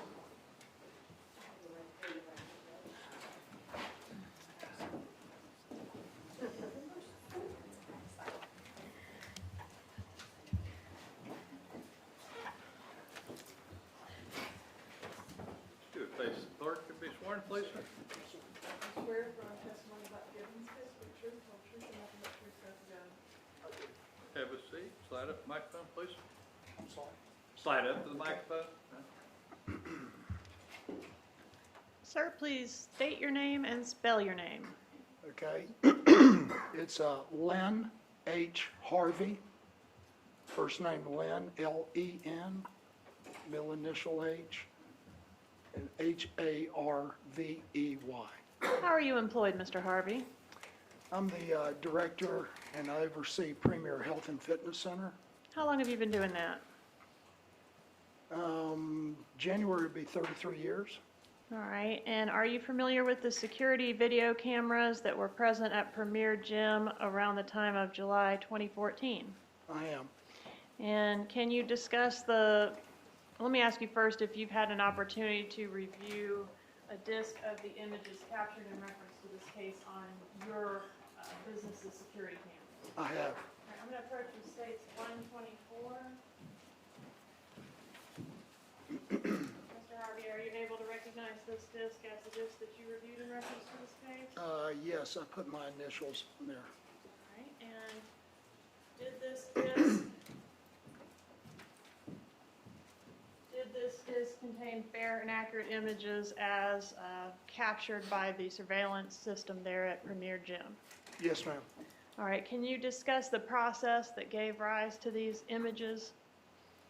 How does it work? How do the cameras work? Well, we have 10 cameras outside on top of our building, and then we have 6 cameras inside our building. And they record to the hard drive in my office. Do the cameras all record continuously, or are they motion activated? No, they run around the clock. And you said the info that's collected by these cameras is stored in your office? Yes, ma'am. All right, and for how long is the information stored in your office? Approximately 30 days. And were the cameras that you discussed that are located there at the gym, were those in proper working order back in July of 2014? Yes, ma'am. All right. Judge, at this time, I would ask to introduce the video, State's Exhibit 124. Is there a date with that? Are- Do you know what the date of this was? I believe, to the best of my knowledge, it was July 18th.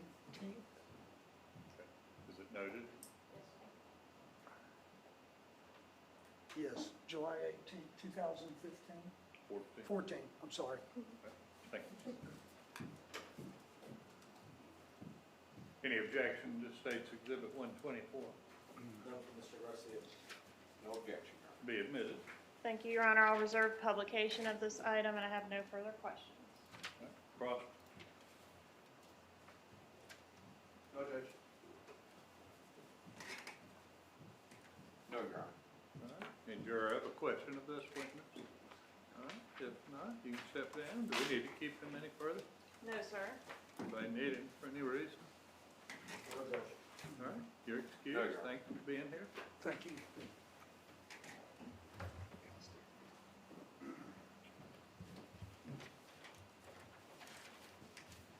Next witness. State calls Andrew Brown.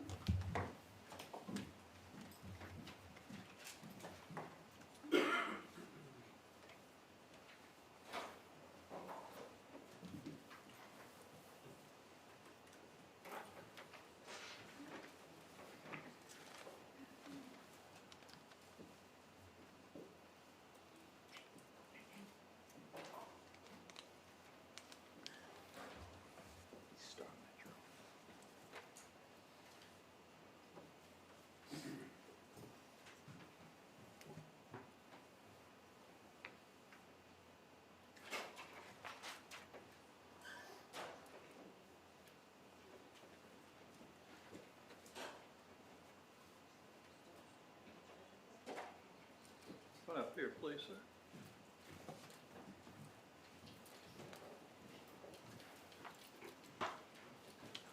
If you would face the clerk here and raise your right hand to be sworn, please. You swear affirm testimony about giving this case to be true, full truth, and nothing but true self you got. Have a seat. Slide up the microphone, please, sir. What is your name, sir? My name is Andrew Brown, All right, please spell your name. ANDREWBROWN. Where are you employed, sir? Star Metro City, Tallahassee.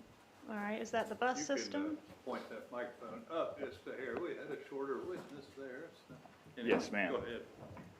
It's the city bus system? Yes, ma'am. Okay, and Were you employed in the same capacity back in July of 2014? Yes, ma'am, I was. All right. Are you familiar with the video cameras that are located on city buses or that were located on city buses at that time? Yes, ma'am. All right. Could you discuss where cameras are mounted on the buses? The buses, you have 8 cameras on the buses. You have 2 on each side that face backwards.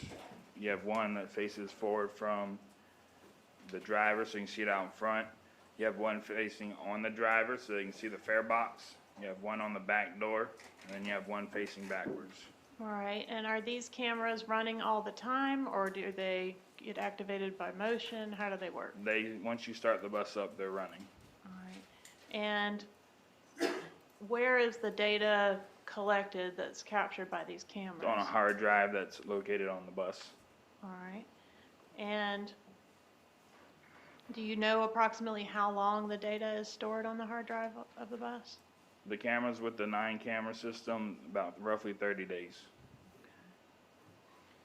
And do you know whether, and I want to direct your attention specifically to bus 505 and 707 on July 18th, 2014. Do you know whether the cameras on those buses at that time were in proper working order? Yes, ma'am, they were.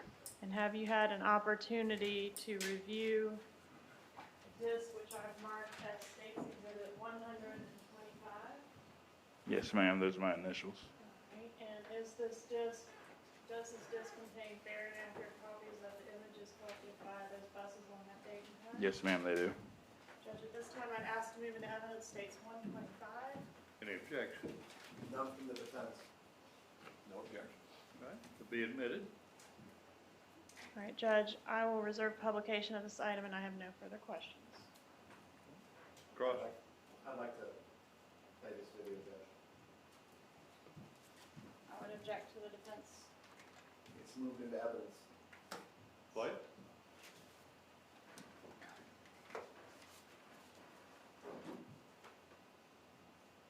Judge, if we could just take a short break so I can We're not going to take a break. The state's going to publish it at some point. I thought you were ready to publish it. Well, I don't know. All right. We'd have to set up our material. Right. We're not going to stop for that at this point in time. Do you have any cross to this Yeah, witness? I do.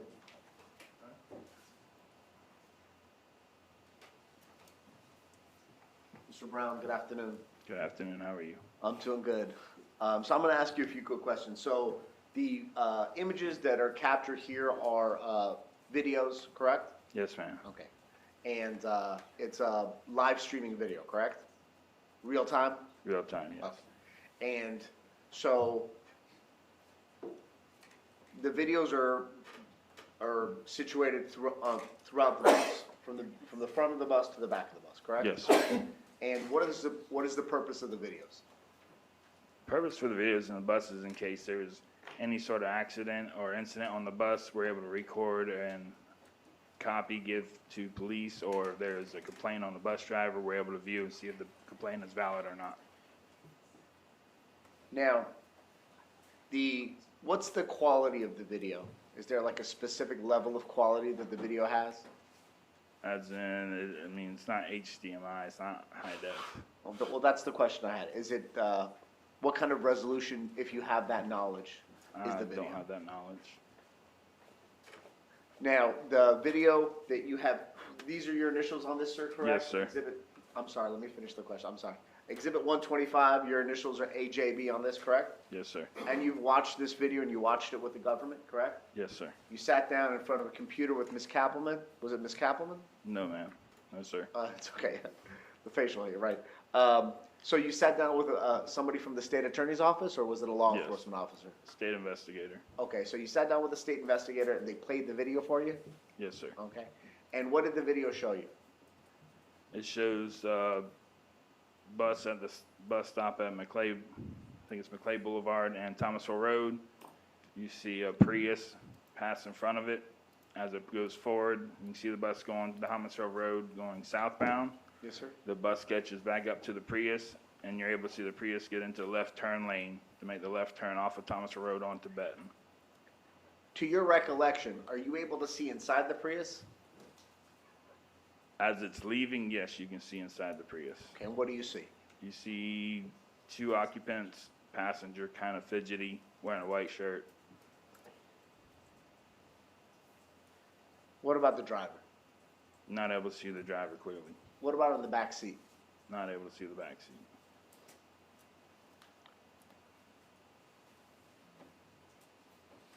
And is it a short sleeve shirt or a long sleeve shirt? I was not able to tell. Was there an emblem or a logo on the white shirt? Was not able to see that. Were you able to see the face of the person wearing the white shirt? No, sir. Could you tell if the person that was wearing the white shirt had a tattoo? No, sir.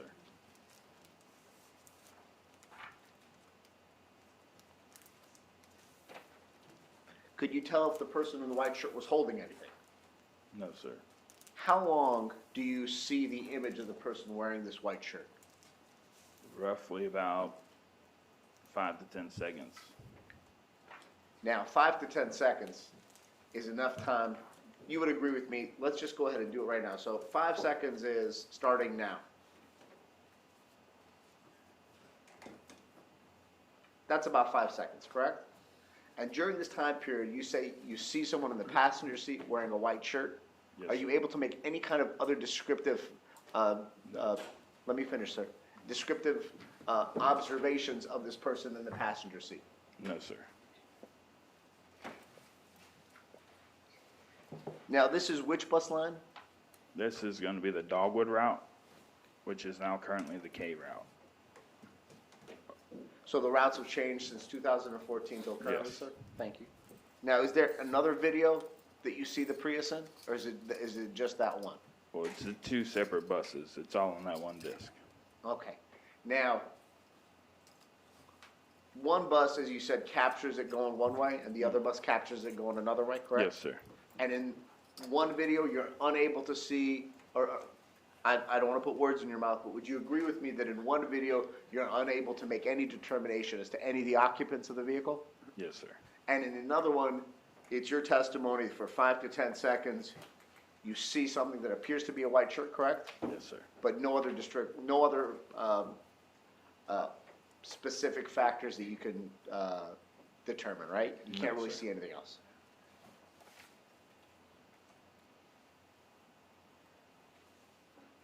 To your knowledge, were you shown pictures of the video? No. So you were just shown the video itself, correct? Yes, sir.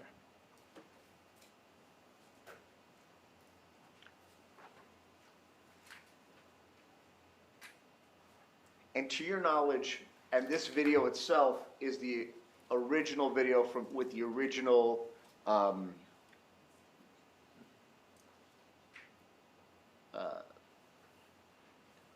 picture that you saw, correct? It hasn't been modified or enhanced in any way to your knowledge? It's been enhanced. It has been enhanced. What does that mean? They took, it was because it's 2 separate videos. Uh-huh. They made it into one video, and they've added, in our system, we can't add circles or to highlight anything, and they add some highlights to the vehicle. So let's go over what that means. We talking to the witness? Yes, sir, I am. Finger then? Let's talk about what that means. The video footage, the original footage, was taken and altered, correct? Yes. And was it altered by your company, or was it altered by the prosecution? It was not altered by Star Metro. Okay, so that means it was altered by the prosecution? Yes, sir. So this video itself, the one that we're going to show the members of the jury, the one that you have your signature on, is this the original or is this the altered video? That is not the original, So that means this is what? the altered video. No further questions. No crossover, but if we could come Redirect? What? If we could come sidebar for objection.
We'll take 10 minutes.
Ron, if you want to step out, you can.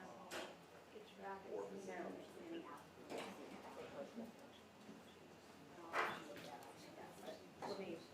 My point was, I don't want you to blow up when I say I'm making this work.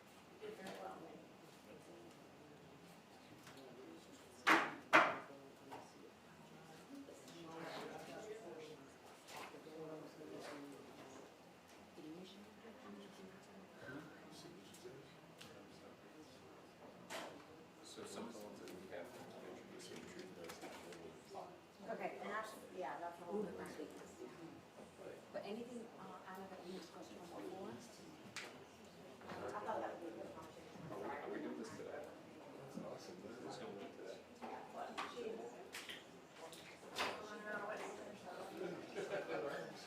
Across from on Broadway.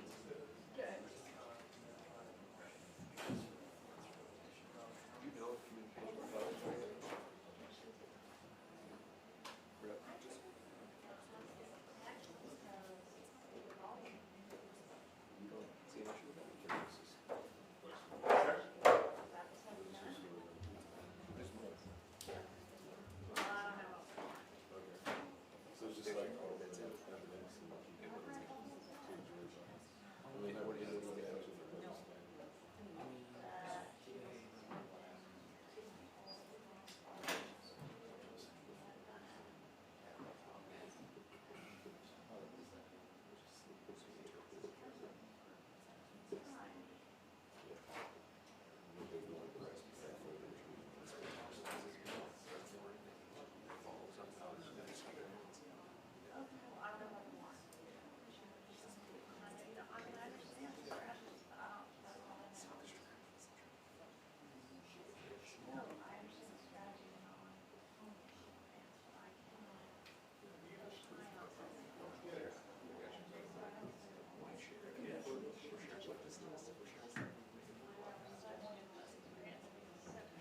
Not good, but it's a professional citizen.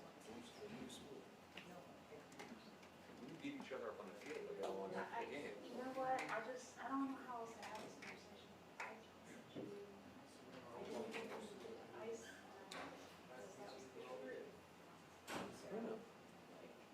What happened in federal hospital? Just give like a list, this is the order that we thought. But if I give you the order, you still have some on today, so. But I could say if we run over, he's gonna be up next, so we'll plan for the next 5. They don't have any bus video.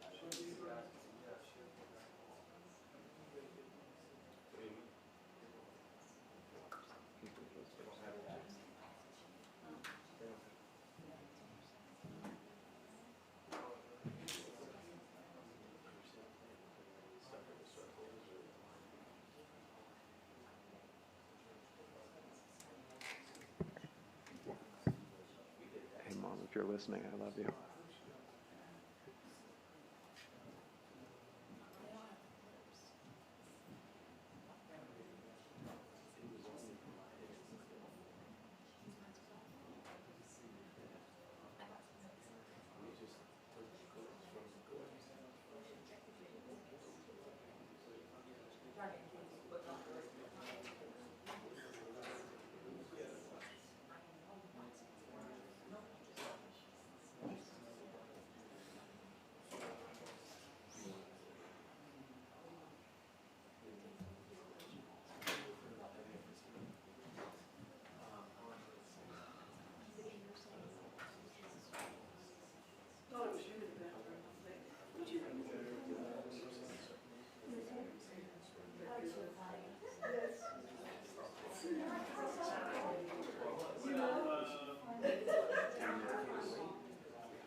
That was Chris, by the way.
have any photographs from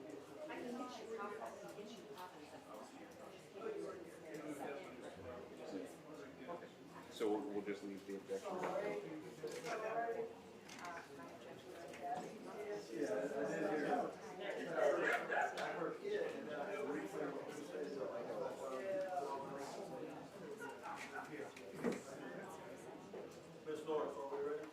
Can I have a minute? Sorry. Yes, there you go. Mr. Brown, will you take a stand again, please, sir?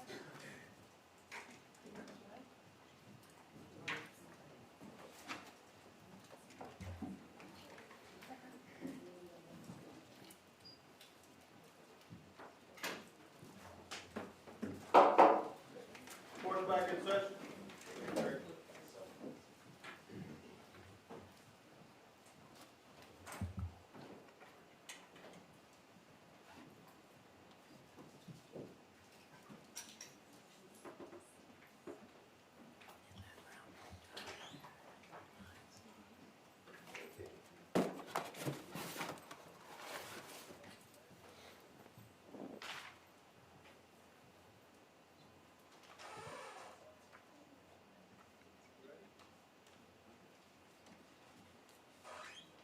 Jury's in the courtroom.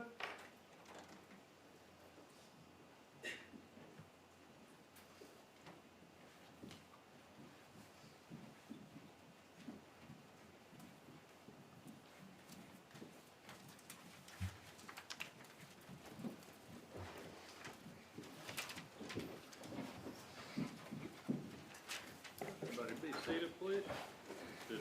Magbanua wish to cross as to Mr. Grant. No, you're. All right, redirect. No, sir. All right, you can step down, Mr. Brown. We want to keep Mr. Brown or not?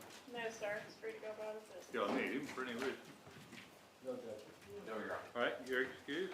Your next witness, Ms. Kaplan. State calls Brock Dietz.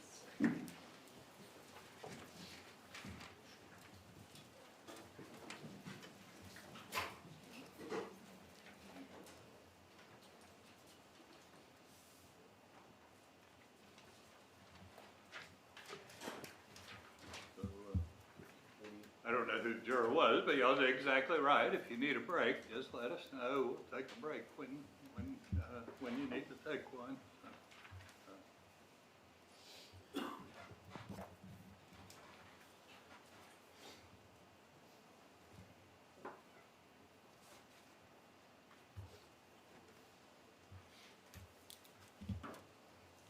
So we got the parking arrangements and so forth getting in.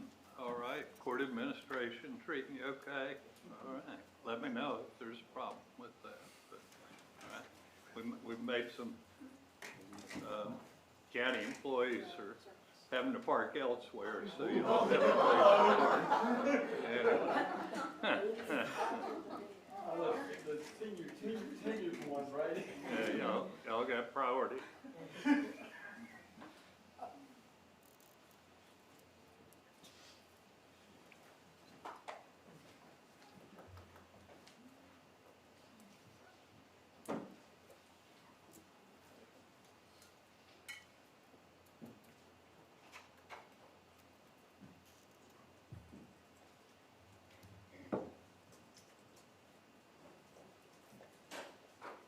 No dice yet.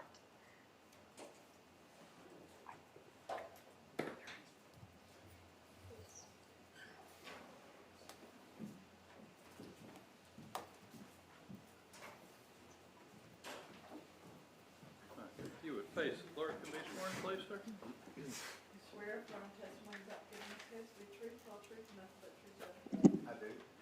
Have a seat, please. Slide up the microphone. Please say your name and spell your name. First name Brock, last name Dietz, D-I-E-T-Z, How do you spell Brock? B-R-O-C-K. How are you employed? Excuse me. I'm a detective with the State of Florida's Bureau of Fire, Arson, and Explosives Investigation How long have you been so employed? since 1994. And as part of your duties there, do you look at video surveillance and attempt to clarify video surveillance? Yes, ma'am, that is correct. Since 2002, for the past 17 years, one of my job responsibilities is to perform forensic video analysis. And what training and experience do you have in that area? Can I refer to my notes? Sure. Over the past 17 years, I've had the ability to be able to go not only through private vendors that sells the equipment and the software, other public agencies, FBI is one of them, and also other forensic scientific organizations that I've received training up under. All right. And how many occasions have you had during the course of your employment there to attempt to enhance or clarify videos? I've worked over 750 video cases since right. 2002. And what types of things can you do with these videos? The technique that I use is basically clarifying video. The way I like to describe it is simply the video's been recorded and I clarify it so that the judge and jury can make an educated decision on what they're seeing. A good way to describe it is if you turn off all the lights in this room and there's something being recorded, I simply just raise the luminance up so that you can see what's already there. All right, so you can make the images brighter. Brighter, identify objects or subject matter that needs to be identified by highlighting them. Enlarge them is another one. Perhaps slow down the video so that the judge and jury can see the events that are occurring. Are you able to clip out portions of the video to, like if you had, 15 hours of video, but only 2 or 3 minutes that are important, would you be able to isolate those images? That is correct. All right. And what about drawing circles around things that, the prosecution wants to highlight? Is that something you'd be able to do? Yes, ma'am, that's easily done in the software that's available to us. All right. Were you asked to clarify some videos in reference to the case that we're here about today? That is correct. I want to specifically draw your attention to State's Exhibit 124, some clips from Premier Gym surveillance from July 18, 2014, and State's Exhibit 125, some clips from some city buses that were taken from that same day. Are you familiar with those State's exhibits? I am. And did you attempt to clarify or do any analysis on those State's exhibits? Those specific clips, in my terminology, I clarified them. All right, tell us exactly what you did. Let's start with the gym surveillance clip. Okay, with the Premier Fitness and Health, and I'll describe the software and that we use at the laboratory that I performed this analysis on. For this specific case, I was using Avid. Avid is a leading industry nonlinear editing software that gives us the capabilities to be able to take video footage or streams of it and make the edits that we need to do, such as the ASA had described. We can take out portions that extend too long. What's an ASA? Assistant Secretary. I'm sorry. It's okay. Carry on. And and also Avid that we have has a forensic software suite or a plug-in called Detective that is made by Ocean Systems. Those plugins allow us to be able to highlight the subject matter, perform frame averaging, expand on a field of view that we need to concentrate on, such as magnifying it. And that is the software, again, that we use. Specifically for this case and the footage from Premiere, I redigitized the original footage. When I say redigitize is, I took DVR decoder, which is part of the plug-in of the forensic software that we have. I took that, it's a pixel for pixel records what you're seeing on the screen. I can take DVR decoder. This particular video was played in what they call a TVR player. It's like a VLC player or Windows media player, but there was one that was specific for that type of software, or the images that I received. It was called TVR player. The video was playing in it, and I took the plug-in DVR decoder and outlined the video and recorded it pixel for pixel. When I say pixel for pixel, I'm not losing any information. That allows me to be able to input that video file into Avid. what's What's occurring these Avid? days. Ma'am, What's Avid? Avid is the nonlinear editing software that we use to perform these clarifications on. Okay, so you're copying it out of its player that comes with it that's prescribed with the surveillance system from the gym, Correct. and then plugging it into some other format. Yes, ma'am. And we do that because these file formats will not import into Avid software. That is simply because every Monday a brand new company comes up and that has a codec that is specific or that is unique. All these software programs, they're not able to read them. That's why they incorporate a lot of times their own little players, such as this one was TVR player again. So I'm not able to just import that file into my software. I have to, what I call, redigitize it to be able to bring it back in. And at that point, I can perform an analysis on it. Again, with this specific case, the state attorney's office identified a person of interest, the victim, that victim's vehicle, and the defendant's vehicle. Times were provided to myself by the state attorney's office in which I isolated those times. And at that point, when those vehicles came of interest, I did a clarification on them, basically highlighting them, showing them for a period of time, a few seconds, and then letting the video play from that point. All right, so when for example, if we're talking about the green Prius, when that comes into view, you kind of pause the video for a second, draw a circle around it, and then let it play through, and then that clip ends, and we go to the next clip where either the victim or the Prius are in view, and the same thing happens. Is that correct? That is correct. All right, and are the times that are shown on each of those clips that you've put into this presentation accurate and consistent with the times that were on the original? Yes, that is correct. All right, and you didn't alter or change anything in like adding or taking out vehicles or people or anything like that? No, ma'am, I did not. I simply highlighted the interest, the vehicles and the person. All right, and what about in reference to the city bus video, States Exhibit 125? Okay, that software or that specific video file, I was able to play it in Windows Media Player, in which most computers have. And again, I redigitized it, brought that back into Avid, and applied similar effects to it. The highlight showing the vehicles again, and then playing from that point. When you say highlight, what is that That is specifically? when I drew a circle around the vehicle of interest or the person of interest. All right, so we drew the circle around it and we kind of paused it, and then we took the clips out where the different things are in view. But other than that, did you do any kind of enhancing as far as, I don't know, turning on the lights like how you described earlier? No, I didn't. I changed no luminance. Luminance is the value of darkness and highlights. The only thing that was applied to those was a highlight effect to be able to circle them. All right, so basically we do circles on these things. Yes, All right, and that's the bus video and the gym surveillance. yes, ma'am. All right, no further questions. Cross. Yes, just give me 1 second. Okay.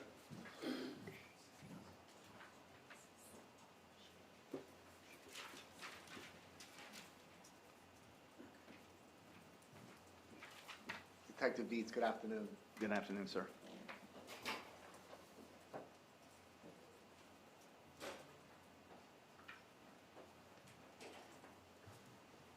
When the prosecution asked you to make these, I don't know what the right word is here, to enhance or alter the initial videos, okay? Would it be fair to say that at that point, the prosecution had a target as to who they believed was involved in this case? When I was clarifying those video clips, yes, the state attorney's office identified the vehicle and the person of interest. Okay. And would I be correct in assuming that, well, do you remember the day you were asked to do this? The specific date? No, sir, it was over a span of about a month, Well, do you remember when that month started? August Of what year, sir? this year. August of 2019? Yes, sir.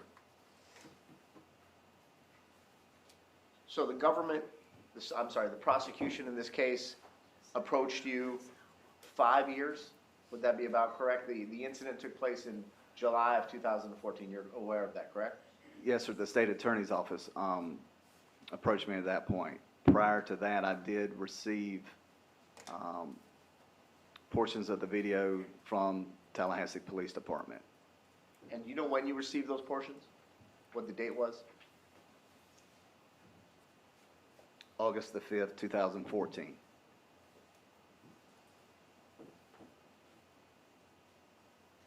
And you prepared the video that the government's shown you, what's been previously marked as government's exhibit 124 and 125 in August of this year? Yes, sir.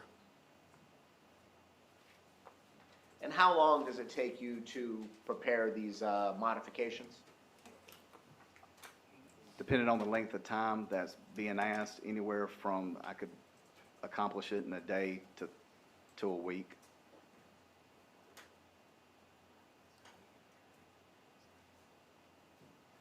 So if the government would have come up to you a few months ago and said, listen, we need the modifications to be made from this original surveillance footage, it would take you a day to a week to provide what's been entered in the evidence as government's exhibit 124 and 125? That's correct. Do you have the original videos? The original footage? No, sir. And I'm going to ask kind may, of may I expand on that? yeah, I was going to Okay, follow up on okay. that. When I receive the evidence in, it's either through a CD, DVD, or a thumb drive. And at that time, I'll take the original, what's being submitted to myself, go ahead and put it on the hard drive, and then return that back to the submitter. Okay, so you take what's given to you, download it on your hard drive, and then give the original back to, I assume, law enforcement or the state attorney's office, Correct. correct? But would it be true to say that you would have a copy of the original footage on the hard drive of your work computer? Correct.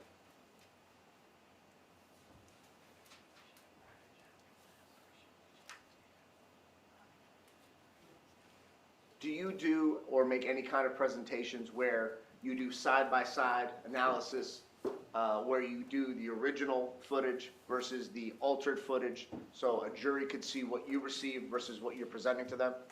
I have, yes, sir. Did you do that in this case? No, sir, I did not. Give me 1 second, Judge.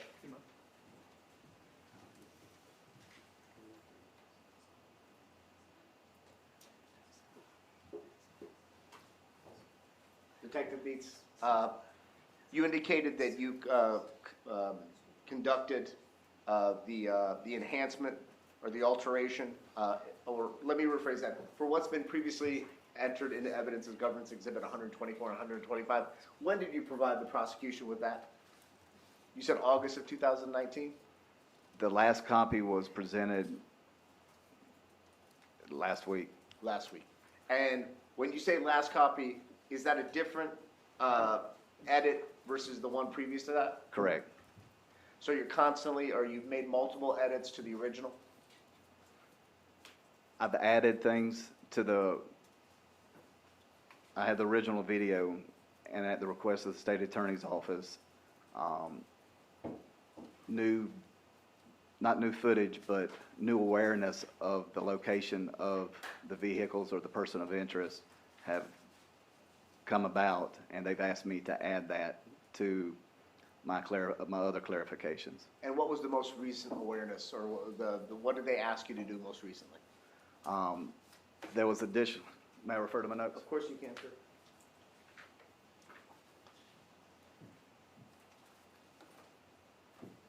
Okay, I'm ready, sir. Okay, go ahead, Detective. They wanted to add some more information from camera 2 at the 9:24:19 mark, where the Prius comes in the screen.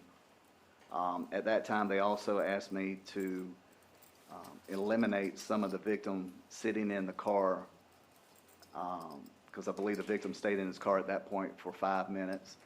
So I basically deleted some of that time frame from when he entered the car and then exited the parking lot in his vehicle. And this is the Prestige footage, the Prestige, Premier. I'm sorry. Yes, sir. Did I say Prestige? I apologize. No.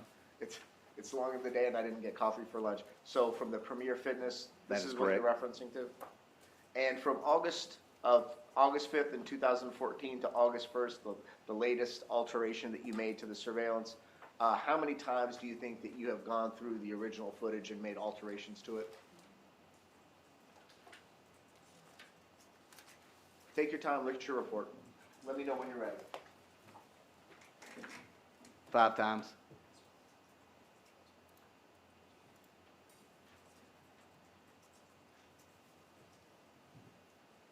Five times, sir? Correct.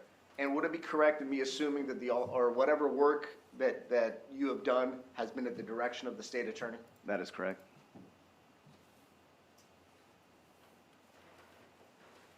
And would it be fair to say that the work that, well, strike that question, Judge.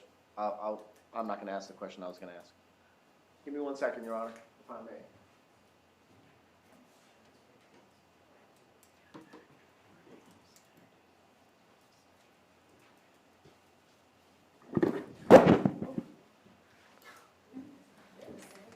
Oh, if anyone was sleepy, I woke him up. Thank you, Detective. No further questions for Mr. Garcia. McBanum, No questions, Your Honor. be direct. So just to clarify, Ms. Sheets, what is being referred to as alterations were drawing circles around items of interest in these videos That is correct. and pausing the videos at certain points so that you can see what it is you're drawing the circle around. Yes, ma'am. And also editing the videos so that portions of the video where the subject vehicle is not present are not going to be shown to the jury. That is correct. All right. At We no also- point was the original ever worked on. I always work on a working copy. So the clarifications that I made are just a working copy that's been provided to the state. Okay. And is this something that you do in the ordinary course of your business to make the presentation of surveillance images more efficient for a jury to view? That's what I believe as, a forensic video analysis is to make it, clarify it to the point so that the judge and jury can make a good decision when they deliberate. All right. Nothing further. Any juror have a question of this witness? You can step down. Remain with us, please, sir. Call your next witness. State calls Michael Gilmore.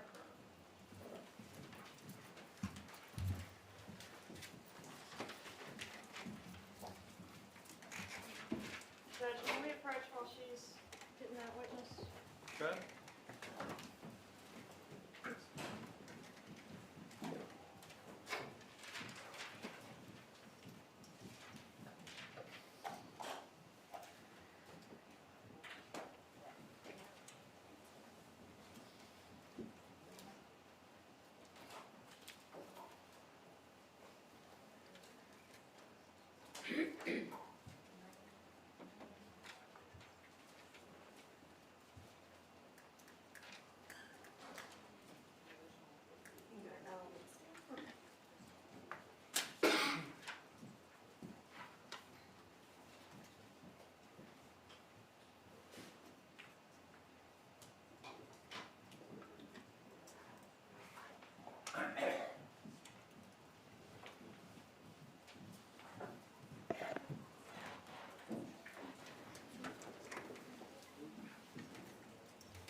You swear from testimony about to give in this case to be true, tell the truth, and nothing but the truth, so help you God. I do.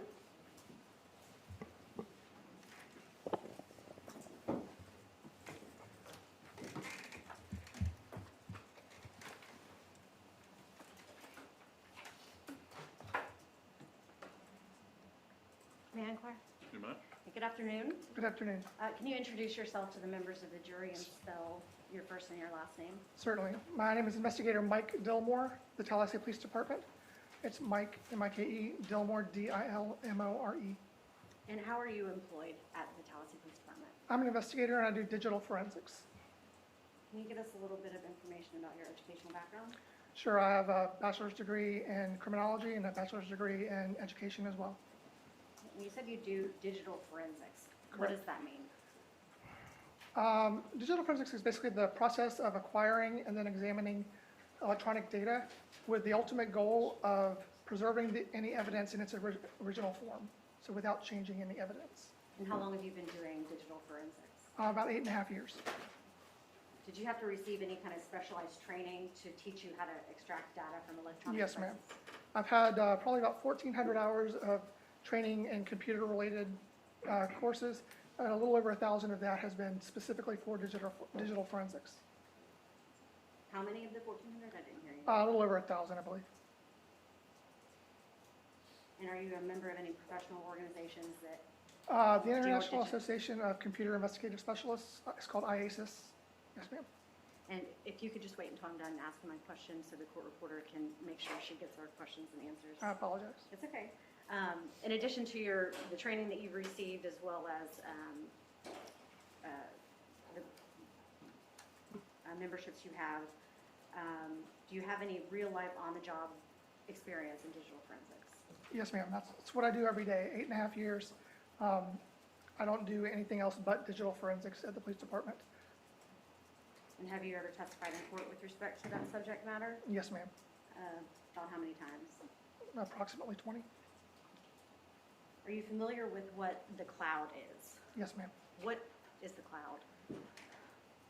The cloud, you can kind of consider it, you know, how you have like a USB drive or a hard drive for your computer. It's like that, but on the internet. It's hosted on a network of servers by some company. Things like Google Drive, iCloud, Dropbox, those are cloud service providers, where you can store your data on the internet so you can access it from somewhere else. So it's basically just like a backup hard drive you'd have at home, but it's maintained Somewhere else. somewhere else in the country. Yes, ma'am.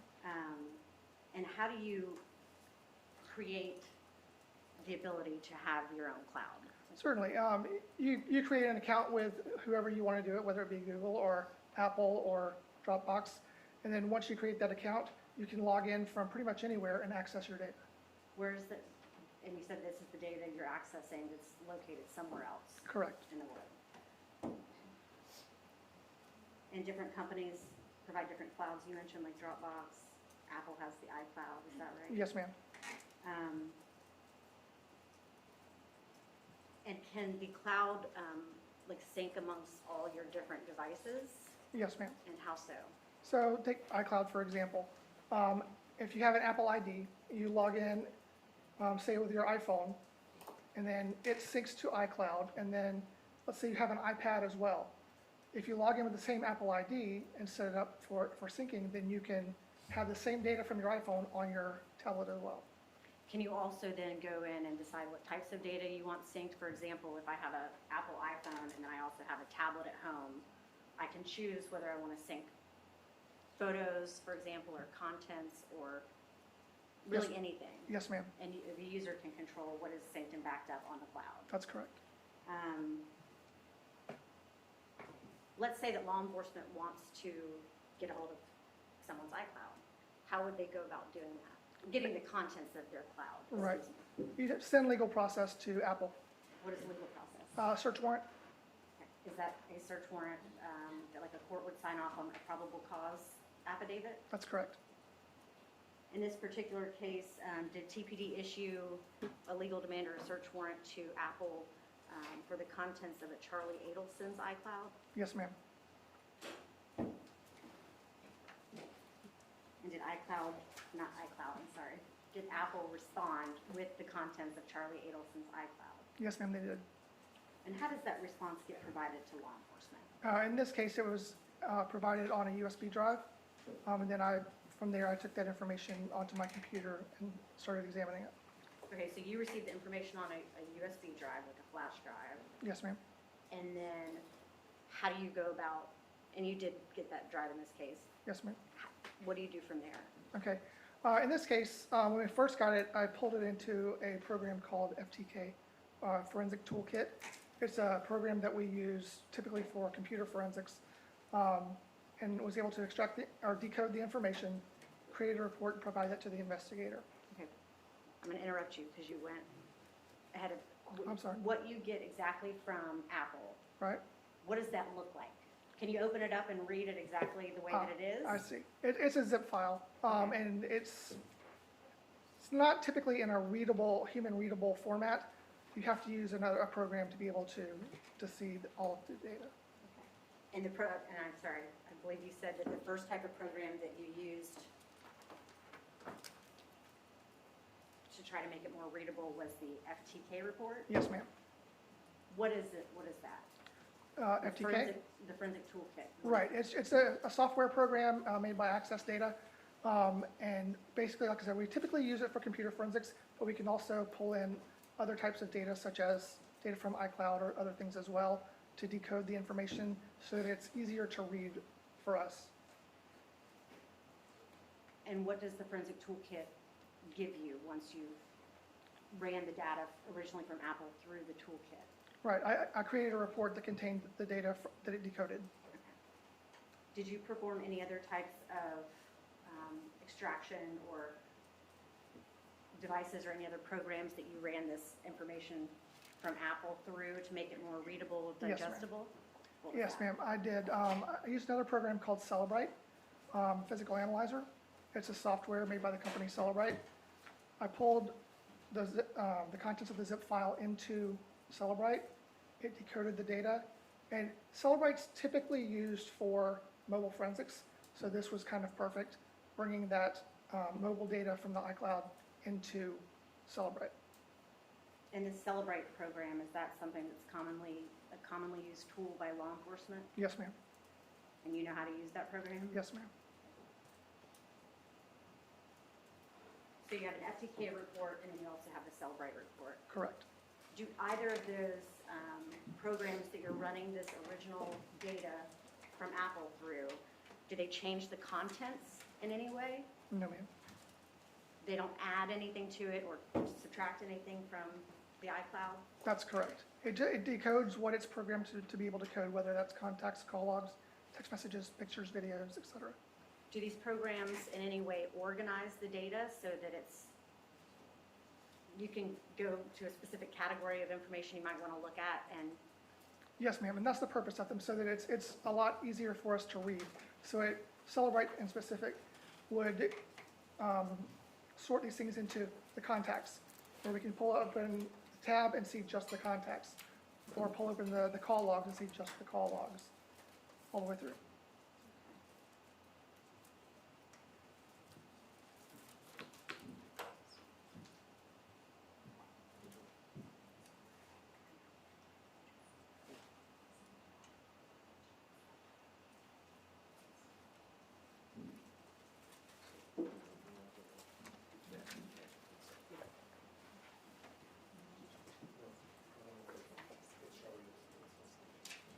may I approach the witness, Your Honor?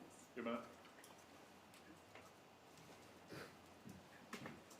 I'm showing you what I marked for identification as Exhibit 170. Do you recognize that? I do. And how do you recognize it? It's a disc that I created, and it has my signature on it. And what is contained on that particular disc? This is the Celebrite report that I created from the Apple search warrant response for the iCloud. And I probably should have started with that one. I'll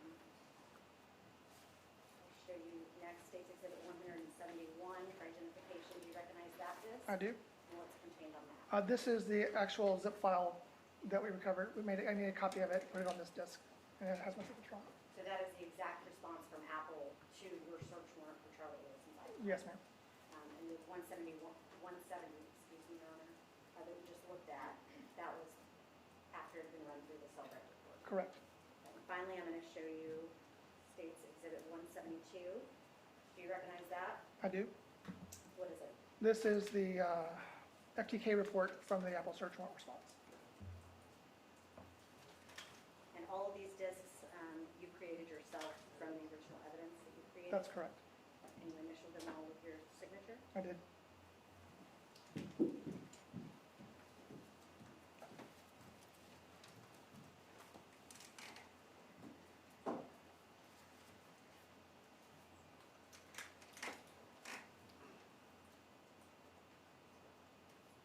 Now, once you've received that response for the search warrant for the contents of Charlie Adelson's iCloud, and then you use your programs and your skills to get the FTK report and the Cellbrite report to make them more readable, then what do you typically do with those CDs with that information on? Right.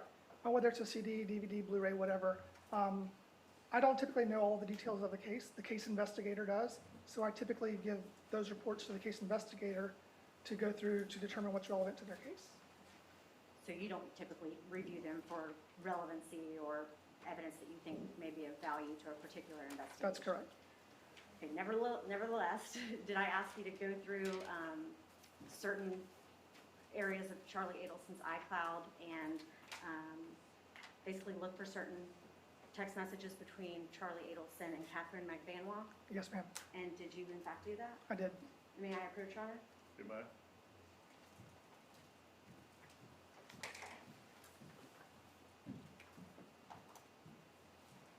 I'm showing you what I've marked for identification purposes as States Exhibit 68 and 69. Do you recognize those two photographs? I do.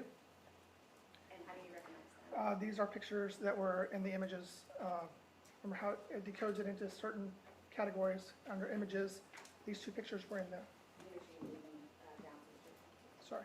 Okay, and those are accurate photographs taken directly from Charlie Adelson's iCloud? Yes, ma'am. They haven't been changed or altered in any way? No, ma'am. And next, I want to show you what I've marked for identification as States Exhibits 61, 62, 63, 64, 65, 66, and 67. Your Honor, if we could see those, I- there may be an objection. What? Show them the document. I'll show them again, yes, sir.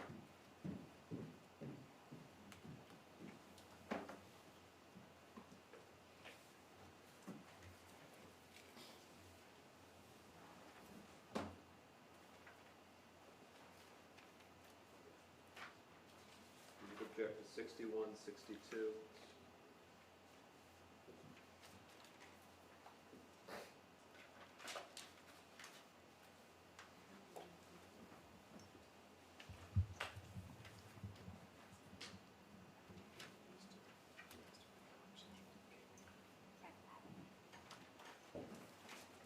Now, okay. You may.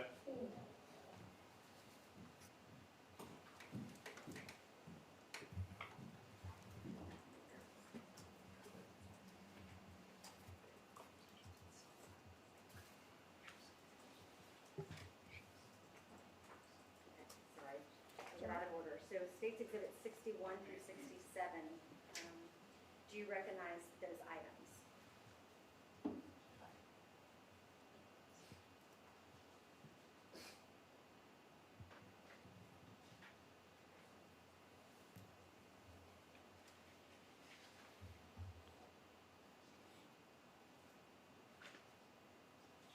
Yes, ma'am. And what do you recognize them to be? Text messages from the iCloud search warrant response that I processed. And those are those text messages between different individuals directly from Charlie Adelson's iCloud? Correct. And are they accurate as far as what Apple provided in response to the search warrant? Yes, ma'am. Okay, so the text message threads, are the dates and times on all of those accurate From what I gathered from the search warrant response, yes, ma'am. based on what they gave you? Yes.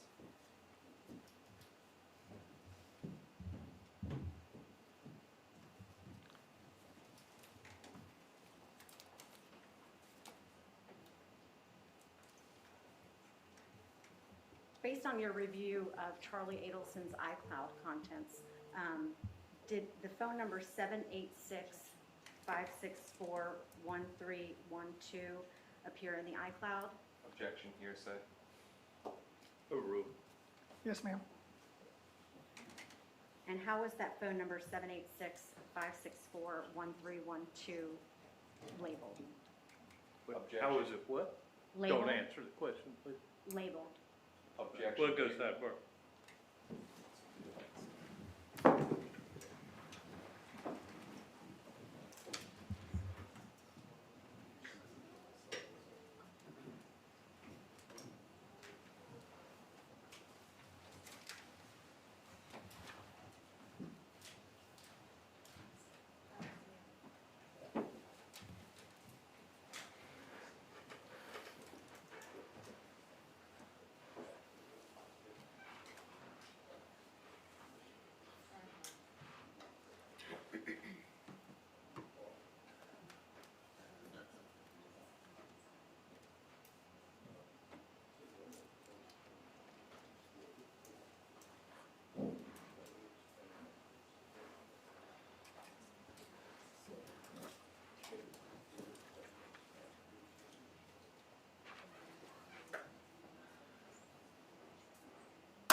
Maybe you should re-ask your question, Ms. Norris. Yes, sir. Thank you, Your Honor.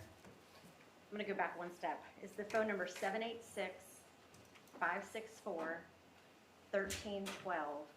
in Charlie Adelson's iCloud? Yes, ma'am. And how is that number saved as the name associated with that And we phone? note there's an objection to that I've overruled. KD, And how is that spelled? KADDIE, Do that again, I'm sorry. KADDIE.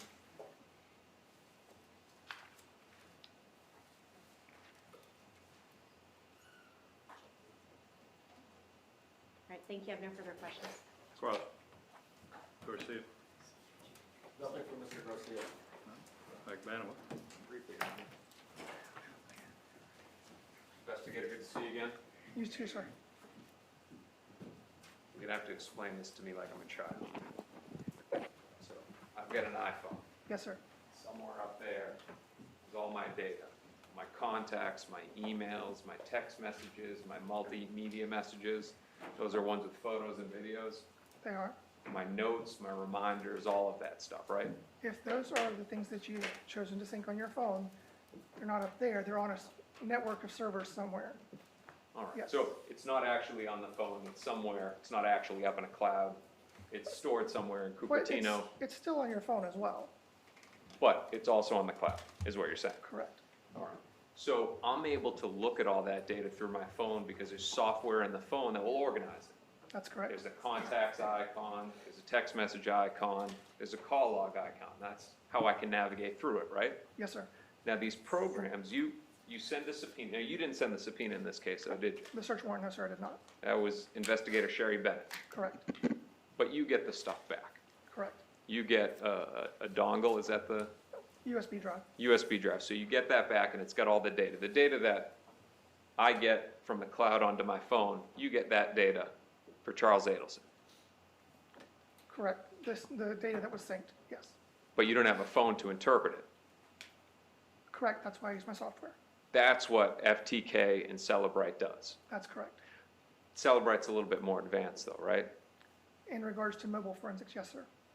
When you say mobile forensic, again, like I'm a child. Understood. In regards to mobile devices such as cell phones, tablets, GPS devices, those type of things, yes. You're able to see more information. Yes, sir. You're able to see deleted WhatsApp messages, Sometimes, yes, sir, if they're decoded. deleted text messages. Yes, sir. So if somebody has an iPhone and they delete a chat log, they can't see it on their phone anymore. Correct. But when you look into Celebrite, you can see it. Sometimes, yes, sir. Now, in this case, you received Charles Adelson's information, Yes, sir. right? And as you told Miss Norris, you took a look at it. Correct. And within there was, and correct me if I'm wrong, around 300,000 text, MMS, iMessage, WhatsApp messages. I don't have the numbers in front of me. I'd have to look at a report to be sure of that, but Do you have that report on you? on my computer out in the hallway, I do. Your Honor, would you allow the witness to go get his computer to refresh his recollection? I mean, does it matter whether it's 300,000 or 200,000? I mean, do you have a ballpark figure? There were quite a few, yes, sir. There In were the a lot, hundreds of thousands? Probably. All right, fair enough. And again, that included text messages, MMS messages, iMessages, WhatsApp messages, Yes, sir. and it included a bunch of deleted messages. I believe it did, yes, sir. Now, the prosecutor asked you to look at select messages between Charles Adelson and Katherine Magbanua. Some, yes, sir. Let's give a time frame first. This is years' worth of data. Correct. Actually, all of his iCloud data, right? Yes, sir. There's no limit when you send the subpoena to Apple. They send everything since the inception of the account. Whatever they still have, correct. And correct me if I'm wrong, this went back to the early part of this decade. I believe so, yes, sir. So around 2010, 2011. Again, I don't typically go through and do the analysis of the data. I typically let the investigator do that. Now, I'm not going to ask you for the contents of the messages that you've just identified. Okay. But in all the messages that this government asked you to take a look at, and how many of them does Katherine Magbanua talk about being involved in a murder?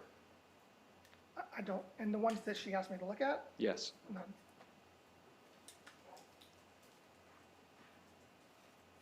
Let's There's only specific conversations that she had you take a look at, right? Correct. Not all of the messages in between Katherine and Charles Adelson. That's correct. You explained to Ms. Norris how normally you would give, let's back up to the explaining to me like I'm a child again. You run your program, you do a Celebrate report. Yes, sir. Then you're able to save that onto a CD. Or DVD or Blu-ray, depending on how big it is. Yes, sir. Now, whoever has that CD, they can put it in a laptop, and then they can navigate the data just like I would navigate on my cell phone. Correct. But it's got more advanced search functions, right? That's correct. You explained to Ms. Norris how you normally give that CD over to a case investigator so that they can take a look at it. Correct. Did you do that in this case? I did. Who did you give it to? I don't know for specific, but I believe I gave it back to Investigator Bennett, but I'm not positive of that. What about Special Agent Patrick Sanford? I may have, I truly don't recall. What about retired investigator Craig Isom? Again, I don't recall who I specifically gave it to. What other Apple iCloud data were you given in this case to evaluate? I believe I was asked to look at Ms. Magbanua's as well. Katherine Magbanua. I believe so, yes, sir. Same thing, years worth of data. Yes, sir. Thousands, hundreds of thousands of messages. A lot of data, yes, sir. And again, this isn't just text messages, this is call logs, calendar events, contacts, Yes, sir. reminders, internet searches. Correct. Basically, anything you do on your cell phone through Apple is going to show up If it's synced, yes, sir. in response to that subpoena. Yes, sir. And you receive that data. Yes, sir. Did this state attorney's office ask you to identify any messages in her phone? No. So no messages or no information tying her to a murder in the year's worth of data off of her cell phone? Again, I didn't go through it. If I could respond. Well, it's outside the scope of direct examination. Also. Move on. That's all, Your I Honor. sustain the objection. I sustain the objection. That's all, Your Honor. Thank you. Right. Sir. Redirect.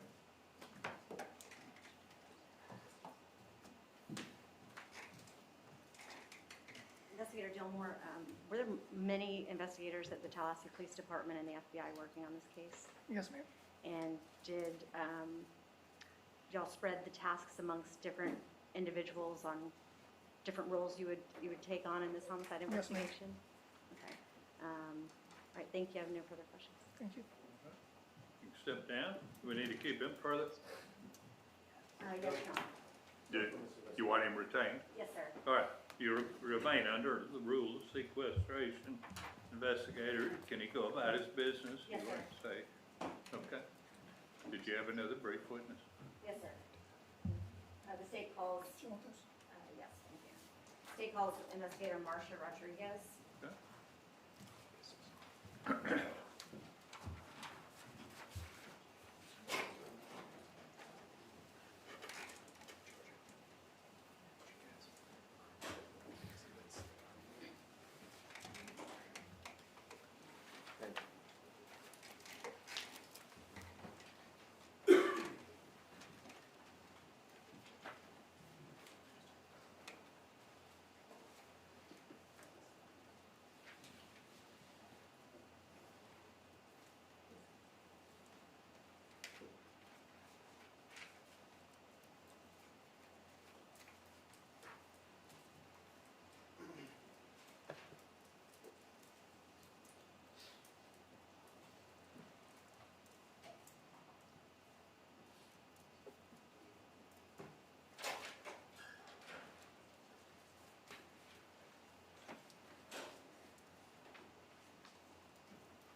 You face the clerk and be sworn, please. You swear to same testimony about giving this case to be truthful, truth, and nothing but the truth, so help you God? Yes, ma'am, I do.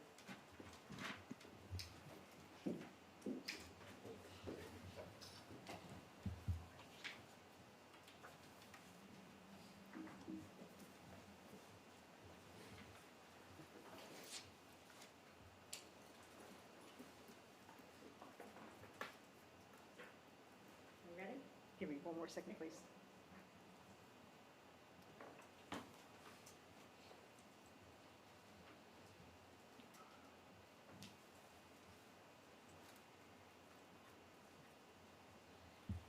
Yes, ma'am. Okay. Can you please introduce yourself to the jurors? Hi, my name is Marcia Rodriguez. And can you spell that for us? Sure, it's MARCIARODRIGUEZ. Where are you employed? At the Tallahassee Police Department. Do you work in a certain department or division? I'm attached to our Special Investigations Unit as a digital forensic investigator. How long have you been with TPD? Over 25 years. And what do you do in the digital forensics section? So when an investigator or an officer has some sort of electronic device or storage media that they think may contain some sort of evidence, they bring it to me and I evaluate it to see if there's anything of value on it.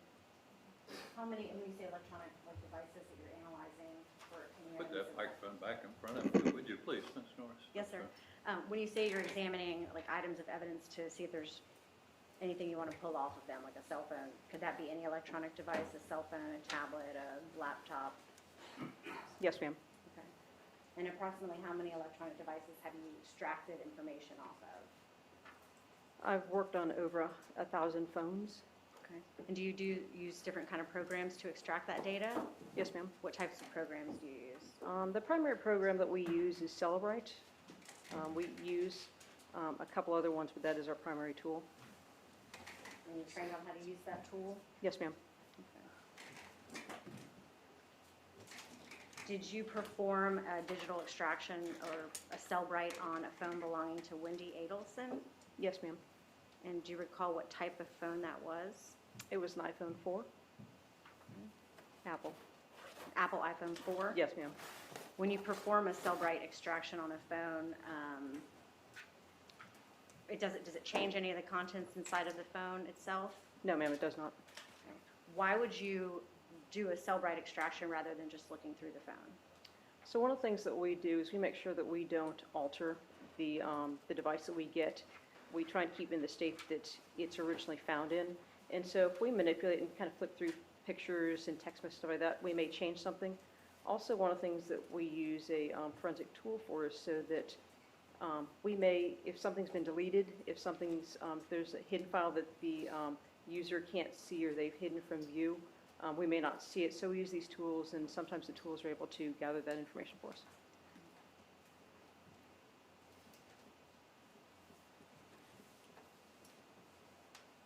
When you do the extraction using Cellbrite, does it basically spit out like a PDF report that you can then flip through and look at to see what was contained in the phone? We use the software that you use to do the processing analysis of the raw data that comes from the phone. It gives the opportunity to create a report. Yes, ma'am. A Cellbrite report. A Cellbrite extraction report, yes, ma'am. And that extraction report categorizes different things. For example, puts all the call logs in one section, all of the text messages in one section, and so forth. Yes, ma'am, it categorizes it. Okay. And you can also pull out the contact list, like if I have phone numbers saved in my phone, like my husband or my mother, it would show up the contact name and then the phone number associated with that contact. Yes, ma'am. How is it entered in the phone? Yes, ma'am.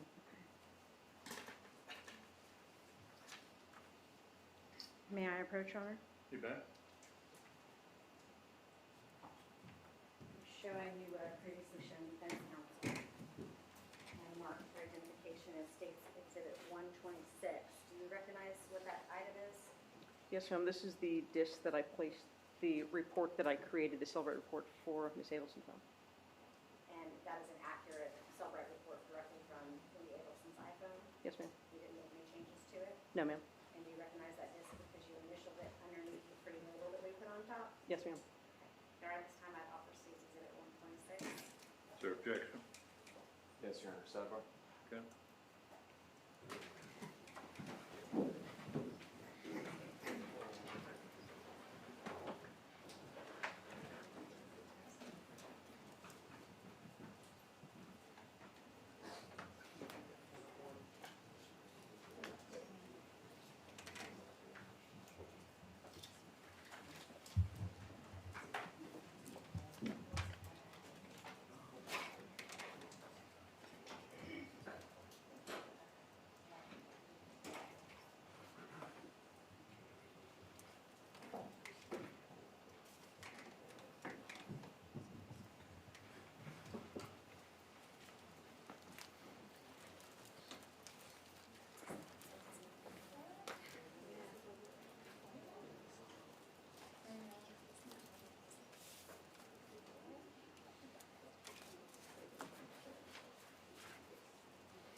She's listening to me and I'm rattling papers on the microphone. All right, so anyway, sorry.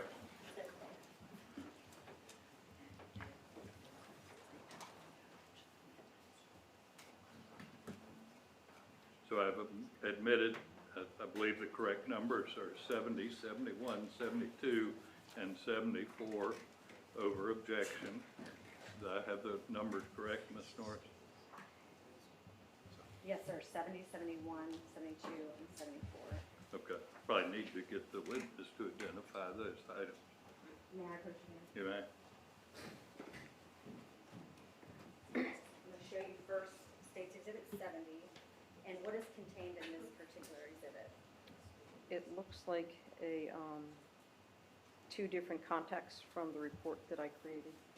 So these are from the Cellbrite extraction of Winnie Abelson's phone. These are her contacts, who she has listed and phone numbers stored in her phone. These were the contacts, yes, that were sampling of the contacts that were in the phone. And contacts for whom, if you could just, Looks like Charlie and Dad Cell. And this appears to be another contact extraction for Mom's Cell. and do each of those three contacts, Mom's cell, Dad's cell, and Charlie, have photographs that are associated with the contact name and phone number? Yes, ma'am, they do. Next, I want to ask you about State's Exhibit 71. Does this exhibit contain a phone number of interest? It appears to be a page from the contacts. I don't know specifically. Does it contain a contact name and phone number associated with that name for a jitters? Yes, ma'am, it does. In State's Exhibit 72, what is contained in that? This is part of the report that I created. It's the beginning of the call logs section of the report. And do those contain the call logs from Wendy Adelson's phone on or about July 18, 2014, and previous and prior to that? Yes, ma'am, it does. But that's not every call log ever from her phone, just a sample? Yes, ma'am, just a sample. And then finally, in State's Exhibit 74, what's contained in that document? This is also a part of the report that I created. It's showing a sampling of the voicemails that was taken from the phone. And again, are the dates on that approximately July 16, 2014 to July 18, 2014? Yes, ma'am. And in any of these exhibits, has anything been deleted or removed or No, ma'am. taken away?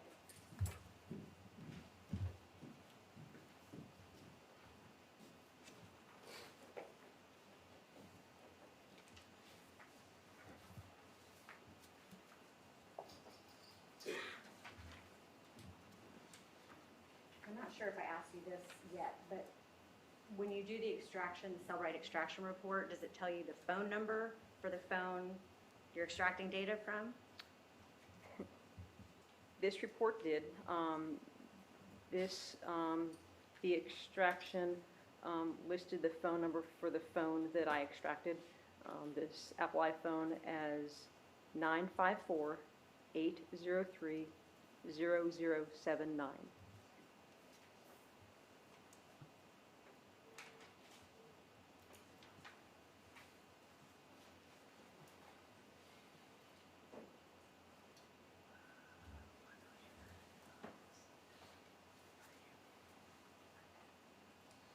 Thank you, Investigator Rodriguez. I don't have any more questions. Prof. Garcia. Yes, Judge.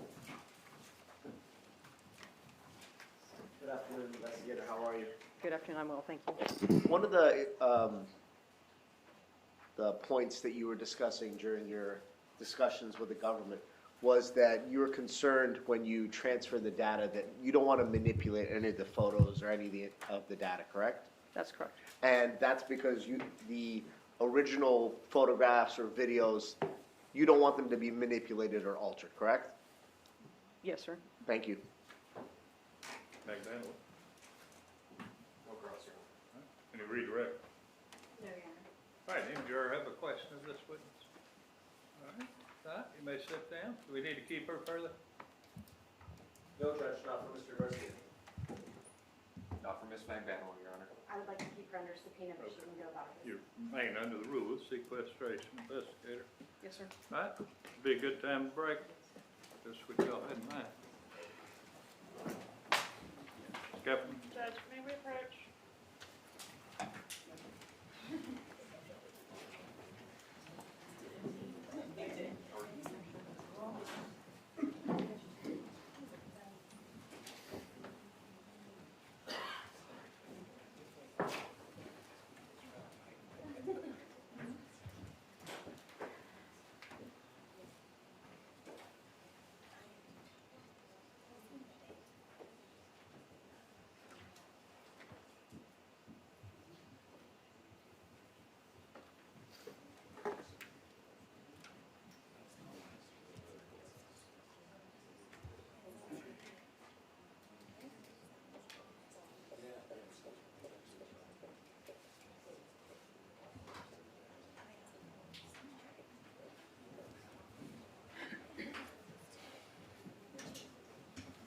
I think we have a brief witness that's be here momentarily. If you want to stand up for just a minute, I misunderstood. I thought they had said that we had run out of witnesses. We'll have just one brief witness before we break.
Sure, their idea of momentary.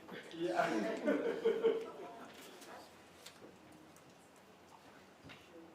Which staircase?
All right, everybody be seated, please. Let's come back to order. It's my understanding that the state wishes to recall Mr. Brown. Yes, sir. All right, you remain under oath, Mr. Brown. Have a seat. Slide up the microphone, please, sir.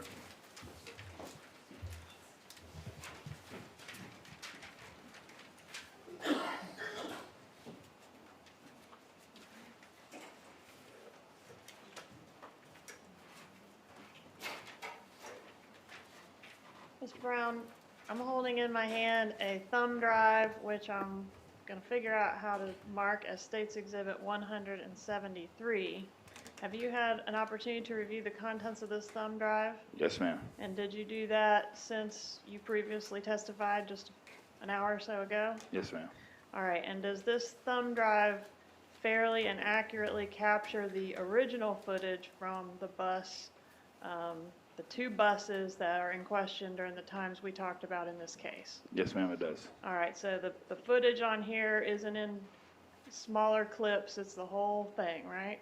Yes, ma'am. All right, and it doesn't have the circles around it? No, ma'am. All right. Judge, at this time, I'd ask to introduce State's Exhibit 173. You may.